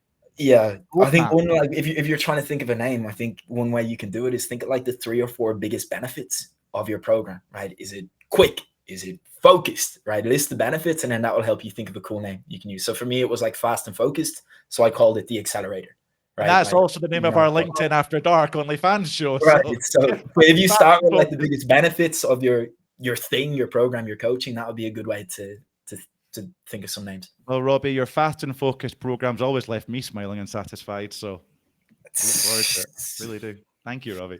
I love it. I absolutely love it, Robbie. Sylvie says people are People are craving the emotions. It's why we do storytelling. Good stuff. Who's the target, Mary? I think I was talking in general. Target is all that. Talking about me personally, I work with solopreneurs and coaches who are trying to use LinkedIn to socially use social selling, but it ain't working. I give them a proven strategy that's generated over 300K for my clients to get through that impasse. That's very much what I do, if you're asking. Mary's over here too. Like these people in the comments. Awesome people. Aren't they just, Mary? I love this live streaming. I really do. Shall I ask Robert, my bot, about buyers types and what they crave for? Sylvie, you get onto that right now. In case you're wondering, Sylvie's talking about my Chat GPT digital product, which she is a very big supporter and loves it. That's what she's talking about. I'll give you the link for the product at the end if you're interested. Sylvie, do you think more? Yes. Mary, absolutely. Look, really quickly, I'm just going to address this one. This is why LinkedIn has changed and social selling's changed so much. This is why there's so much noise out there about marketing that I think is old. I think it's old bro marketing. I think it's old marketing that essentially, buy this or you're going to fucking die. It's breaking people down. So and making huge, massive benefits, or even featured in benefits rather than emotion. I do believe COVID changed everything. We saw coaches and solopreneurs explode on LinkedIn over the COVID period, setting up, like myself and Robbie, setting up businesses. So there was a massive influx of these pitch slapping. A pitch slap is when you essentially, hey, Mary, would love to be connected. Love your content. Connect. Hey, Mary, I've noticed your content really is struggling and you're struggling from a lack of followers. Look, I know I can solve this and actually get you 10xing your income. When are you free to jump on a 20-minute call about this? That's a pitch slap. People already can smell them a mile off, and this is why marketing has changed. So yes, I believe COVID has a huge part to play with it, and it's that emotional aspect. From a personal perspective, I believe we were all forced to really look within during COVID and our mental health, and that emotion, that connectability, that relatability is really important. Also, because there are so many, oh, Mary, 10x, yeah, bro, 10x that shit. Also, it's really important because we are human beings. I'm sorry, but sales and storytelling have always gone hand in hand. We've only given it a label, storytelling. But look, the first, as my good friend, oh my God, his name's gone. The crocodile guy, Martin Barnes. Martin Barnes says, PowerPoints and storytelling are not new. Cavemen were creating pictures on their caves to tell stories and to illustrate dangers and to teach. So nothing's new. We've grown up with stories. We've evolved with stories. It's huge. So yes, I totally agree with that one here. Lol, Darren wanted me here to blow up the comments. No, not at all, Mary. But I do love your comments. They take some pics at round tables being the coach, and they say, yes, my sister. If ever you're doing public speaking, get a friend to take pictures, or $20 and get a professional photographer. Nothing brings value and shows that expert nature like that, Mary. Definitely, my frail. Crocodile down. Surely it's Dundee. No, Martin Barnes is the crocodile. What is he, Robbie? Do you know him? He's a crocodile. Yeah, man. I thought you were talking about Steve Irwin. Crocodile wrestler. Crocodile wrestler. And he's got, talking about titles, he's probably got one of the best titles. He's a crocodile wrestler. And he tells me most people open the conversation with, hey, crocodile wrestler, how are wrestling crocodiles going? Or what the hell is a crocodile wrestler? And it turns out his crocodiles are his two twin daughters who are always nipping at his heels. They're his crocodiles. But it's a beautiful way to spark interest and open conversation. So very much into that. Very quick, Robbie, I know that you're desperate to speak. 2 seconds, mate. Piera, bully. Yep, we know it, Mary. Problem solving is so important. Tamara, I'm not sure if we're connected. Make sure we're following and give Robbie a follow as well. I've got a feeling she might be a teacher entrepreneur. I'm not sure. Maybe we are. Make sure we're following us.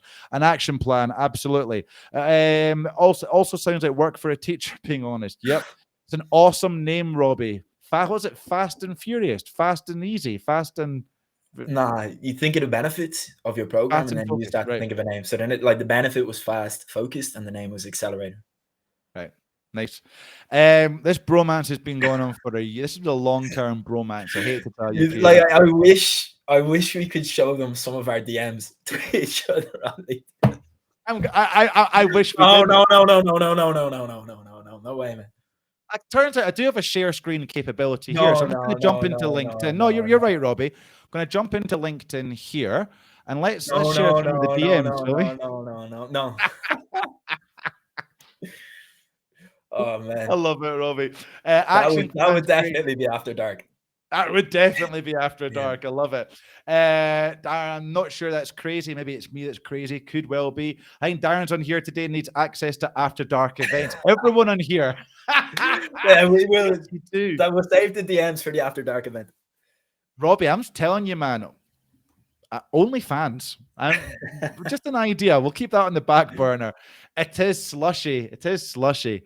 But as I say, wait till you see LinkedIn After Dark. It's a horrible video. 10x. Yeah, bro. Absolutely.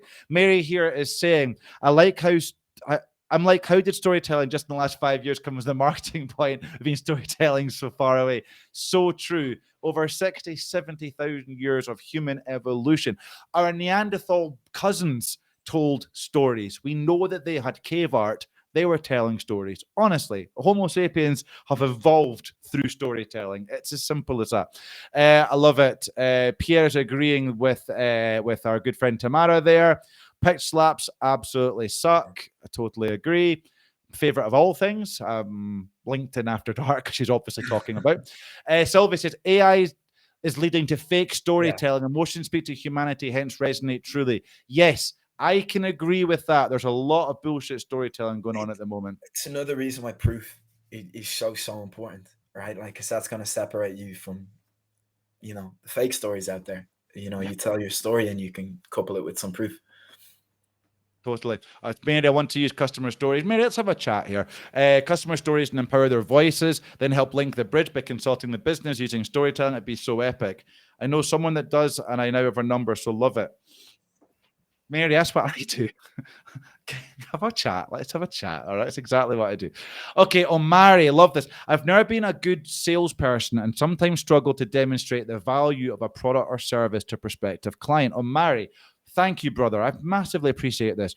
I'm usually only able to relate or get buy-in from highly technical people.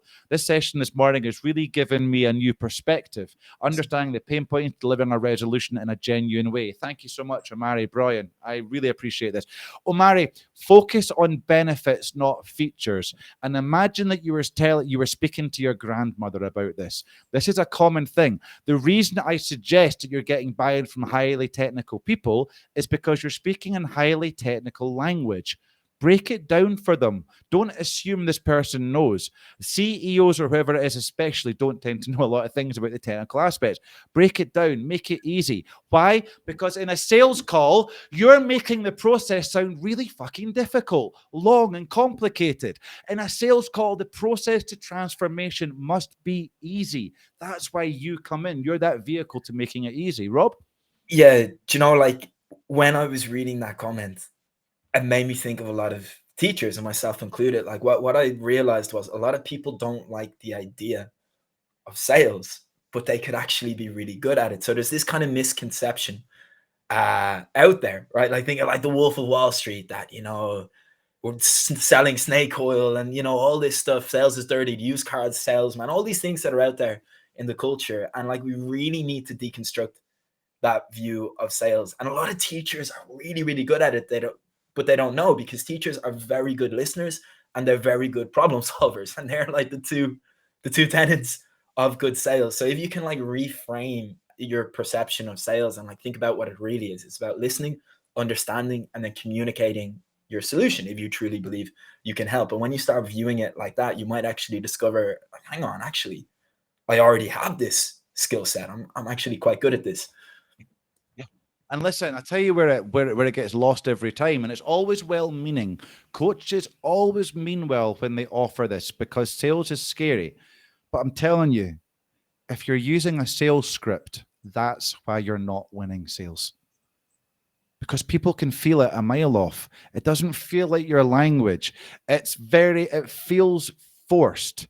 I like to give a sales structure. So there's 3 parts to a call, right? First of all, you go for that commonality. You don't mention anything about your product, your service, nothing like that.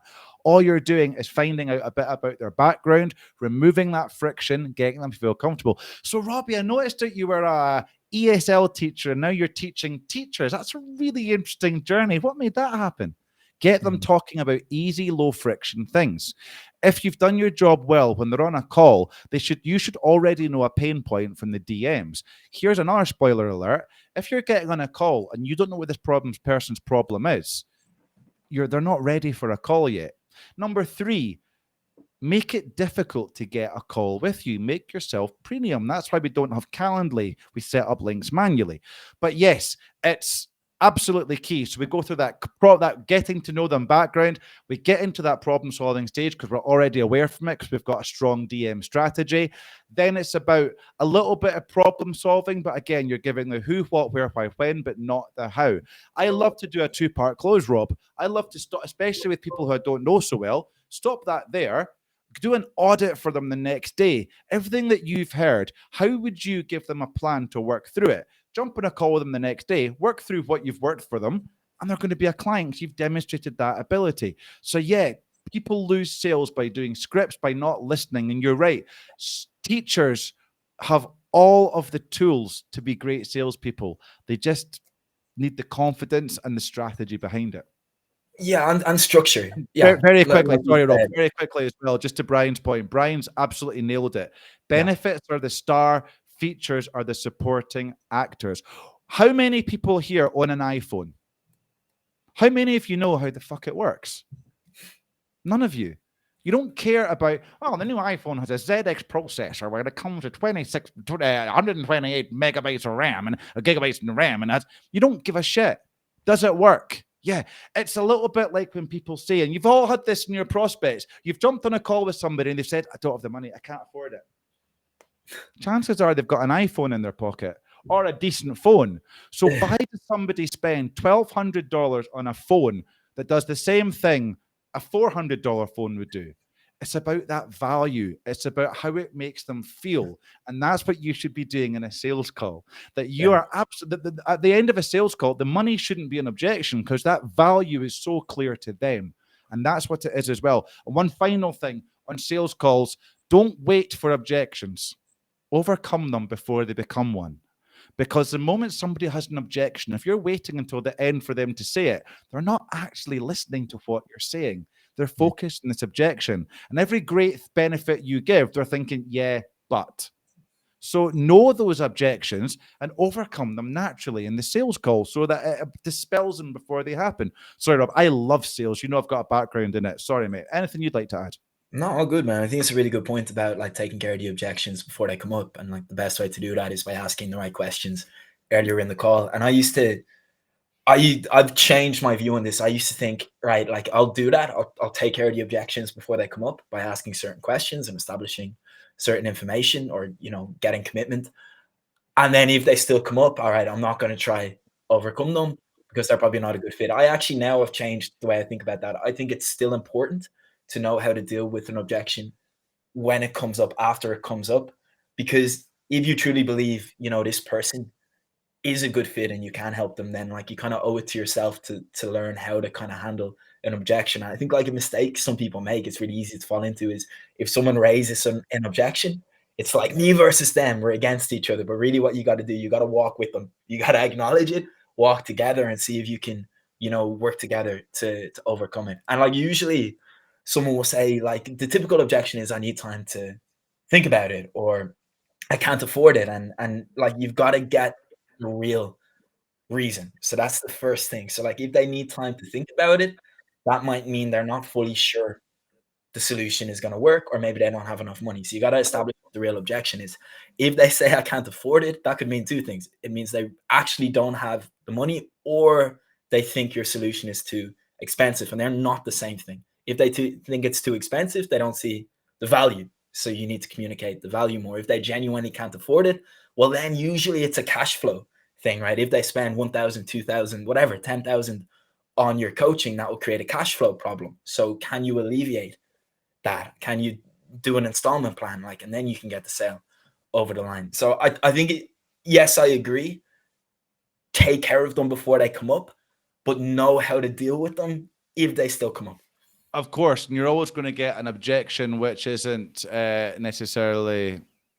You're always going to get an objection Sorry, Robbie, I'm getting distracted. You're always going to get objection perhaps that you don't know, but you're right. It's knowing how to overcome them and how to dance them. I've got to go in 9 minutes, so I'm very quickly going to look at this. Mary's wanting the Zoom call. Zoom us in. I'm telling you, it'll skyrocket both your communities or make this combo.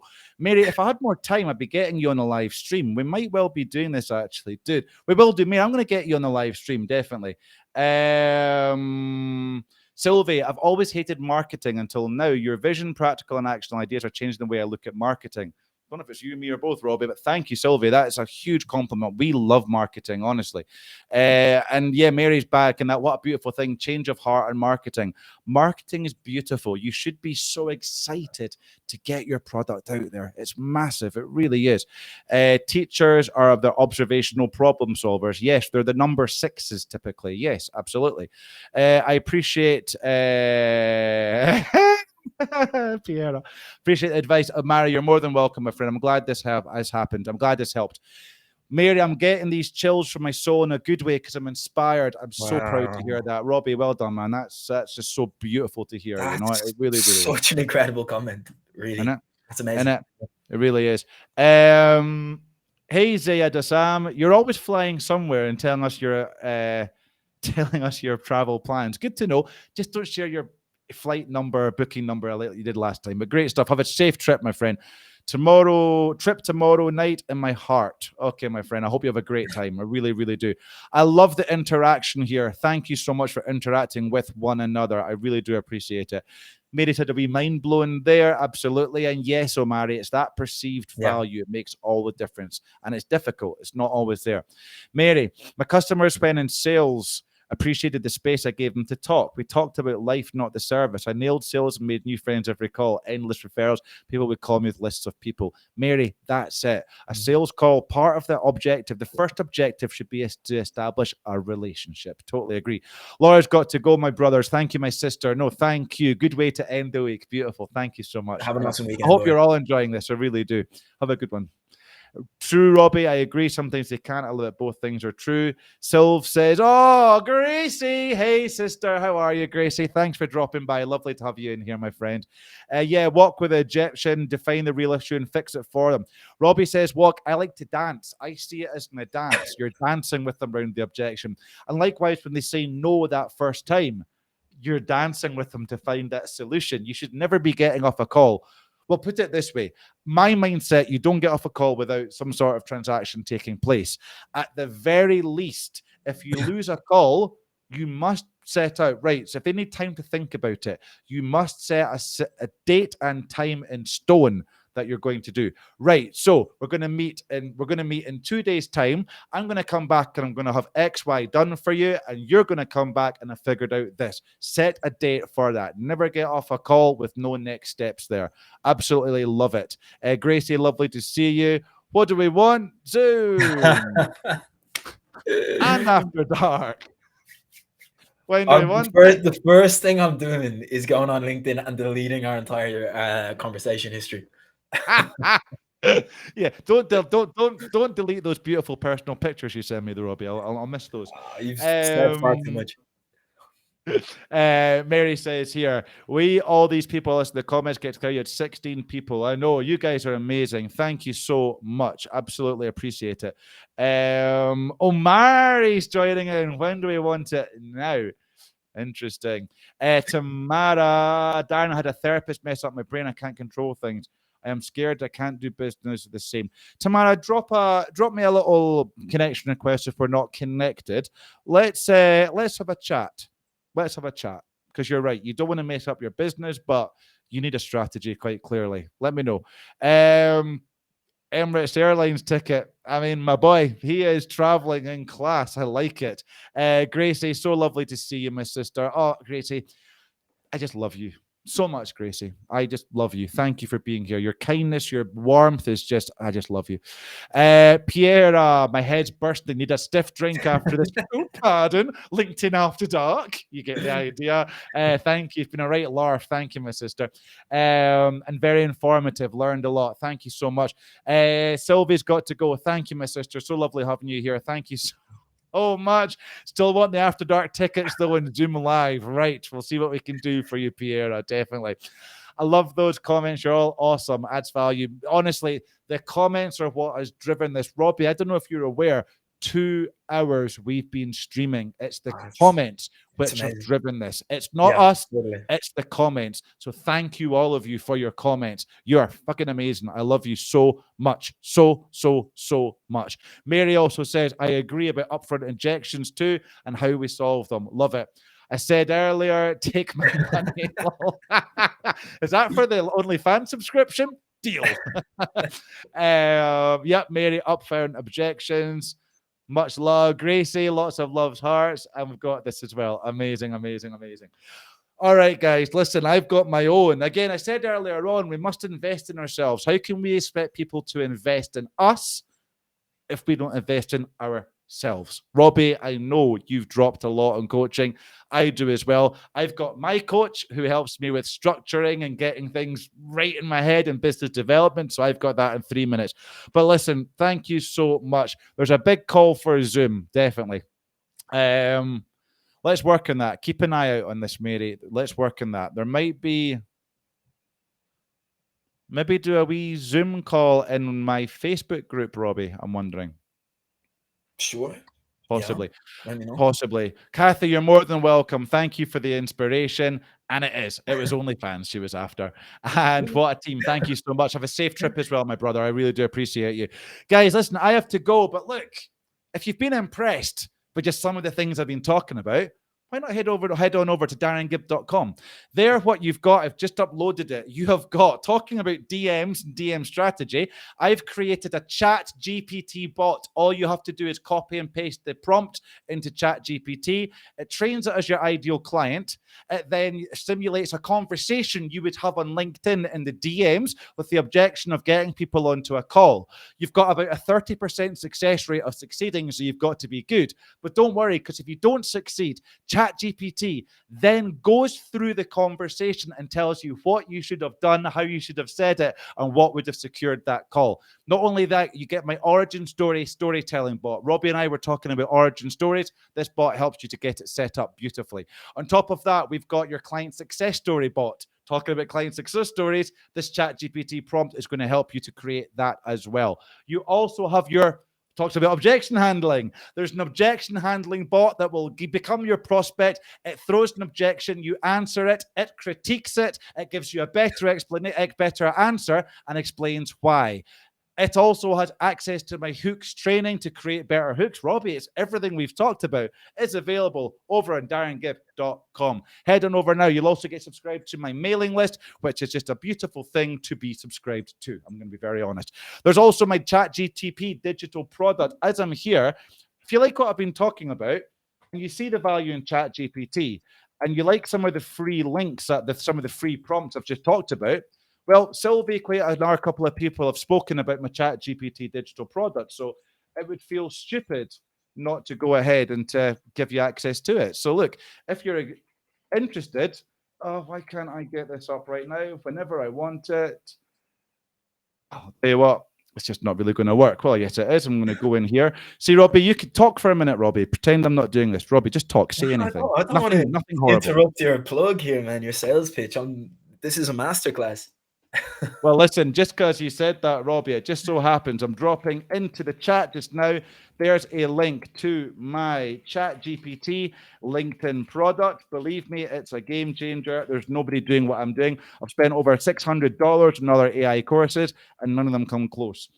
If you're not happy with it, I'll give you a money back refund as well. Whilst I'm here, as you're so bloody amazing, I'm also going to stick in this coupon code. Stick in the coupon code Storybot. And boom, you're going to get 15% off that as well, just for being here and being amazing. So look, Robbie, I want to thank you so. Piera, I love you so much. Piera, love Darren's very own GPT product. It is brilliant. You've got the link there. Check it out. There's a short video, 2.5 minutes, explaining to you what you get. Just check it out. Why not? Mary, the only yield the mic when he is fumbling. Again, Mary, this is LinkedIn After Dark. It's hand-free fumbling after dark. We'll see you over on OnlyFans. That's why I'm here. That's why you invited me, really. Yeah. Oh, Mary, I'd love to see you do an interview bot as well. I could well be doing that. I love it. I absolutely love that idea. And all these fans here, do Zoom LI and FB can come together. Get us in the call, expand the universe. Yeah, I love it. Mary's not got Facebook, only LinkedIn. Right, we'll see. Don't worry. If we do a Zoom, we will announce it. I promise you. Listen, Robbie, first of all, my brother, fuck me, you are one of the best out there. I love you. I love your knowledge. I could kiss that beautiful steaming hot brain of yours sometimes.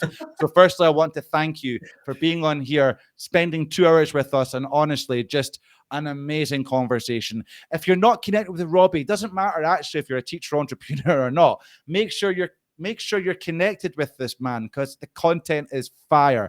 The fire he's brought to this conversation, he brings daily on LinkedIn. Make sure you're following and connected to him. I absolutely love it. Thank you so much, Robbie. I massively appreciate you, my brother. Thank you so much.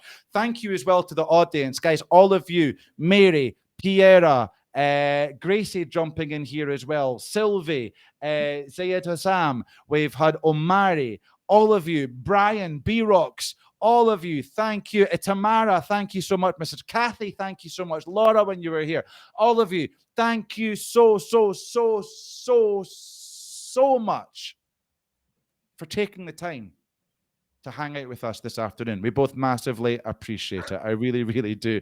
Yeah, definitely 5 hours. Let's carve out 5 hours. I like it. It's not a bad idea. Piera. Thank you, Robbie. Brilliant. Shame about the smoochy stuff betwixt you two. We are betwixt and between. What can we say? Thank you, all of you. Robbie, I'm going to leave the final words with you. Can you send the Robbie link again? Yeah, I'll give you his profile. Let me quickly just jump in. Listen, we've had a constant stream of at least 10 to 17 people at any one time. I thank you all. If you're watching on replay, I thank you for watching on replay.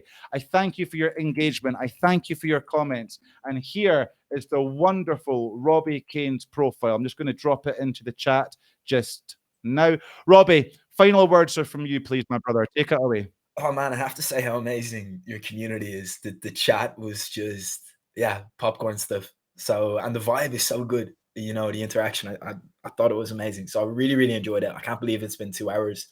Glad we decided to do this. It was kind of on a whim, but totally worth it. And who knows what might come out of this, that after dark stuff, the Zoom. I don't know. It's only the beginning. If anyone here is still from the kind of teacher entrepreneur world, on my profile in the featured section, there's always something there for free right now. It's a training I recorded. It shows you how to get crystal clear on your niche, to quickly identify their 3-4 biggest problems, and then to build a program that will be really effective in solving them. So if that's interesting, you'll find that in my featured section, and there'll always be something there for free. So Robbie always brings the fire. Robbie is very much like me. We show we're experts. We don't tell. We don't tell you we're the fucking best. We show you that we are the best. So listen, Robbie, I love it. Head on over to his platform. Even if you're not a teacher or entrepreneur, I dare say, Robbie, there's going to be value in that feature section. So please do please do check it out. Pierre says, mad attracts mad. Pierre, why you are in this as well, my sister. I love you. Thank you so much.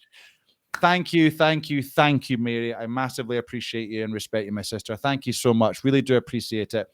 After Dark is, hey, and After Dark is how I went to the Scottish Fest in Adult Prom last night. I think my head's going dirty. I'm going to leave that one there. Listen, I've got to jump. All of you have a wonderful weekend. As always, please love one another, listen to one another. And I always say this, most important thing, just don't be a dickhead. Be a good person. And I promise you, good things come back. Well, I will be back on Monday. I'm going to comedian. Oh, no, sorry. That was that one there. So my hit list is now OnlyFans, After Dark, and Zoom now. Brilliant. I love it. Guys, thank you so much. That's brilliant, Mary. That's a great one. Brian, thank you so much, my brother. Thank you for your support. I love you. I always really appreciate when you come in. You could end up with a social life after all, Pierre, quite possibly. So listen, have a great weekend, everyone. Robbie, brother, thank you so much. We will go live again. Maybe every Friday's a little joint live. We can work that one in. I'd like that idea. Thank you so much, Mary, Pierre, Brian, all of you. You're amazing. I love you all. Thank you for spending your morning, afternoon, evening with us. Robbie, final word with you. Same, man, just to thank you. Like, my face is sore from smiling because I've been laughing at the comments. So that is just an amazing feeling. So yeah, thanks to everyone, and we'll do it again. We'll definitely do it again. Definitely, man. Let's make it a regular thing. People really enjoy it. We seem to really enjoy it. Brilliant. Robbie, thank you. Everyone, have a wonderful weekend. Give this one last love. One last click of these emoticons. Give it a thumbs up and applaud. A little heart support. Oh, I support. A love heart if you love it. A light bulb if you're thinking, bloody hell, that's a good idea. Or a laugh if you think we're just a couple of clowns. I'll even take that one. Hit those emojis right now. Finally, let us get a little bit. Yeah, Pierre, that's why I love you. I am late for my appointment. Bloody hell, my poor coach. Sonal, are you watching? If you're watching, Sonal, I apologize. It's everybody else's fault. Yes, listen. And don't forget, check out. That was almost so smooth. Check out DarrenGibb.com and get all advanced prompts, all some cool stuff there. Get some new mailing lists as well. Robbie, I love you. Thank you, brother. I really love you. You're an amazing man. Thank you, everyone in the audience. I've been just touched and amazed. And Robbie, it's just been so good. So thank you all. Everyone, have a wonderful, wonderful weekend. We will see you on the other side. I will be streaming live 3 p.m. Central European time on Monday. That's 9 a.m. That's 9 a.m. Eastern, 8 a.m. Central, 6 a.m. Pacific time. I will see you then. Have a great weekend, everyone. Take care.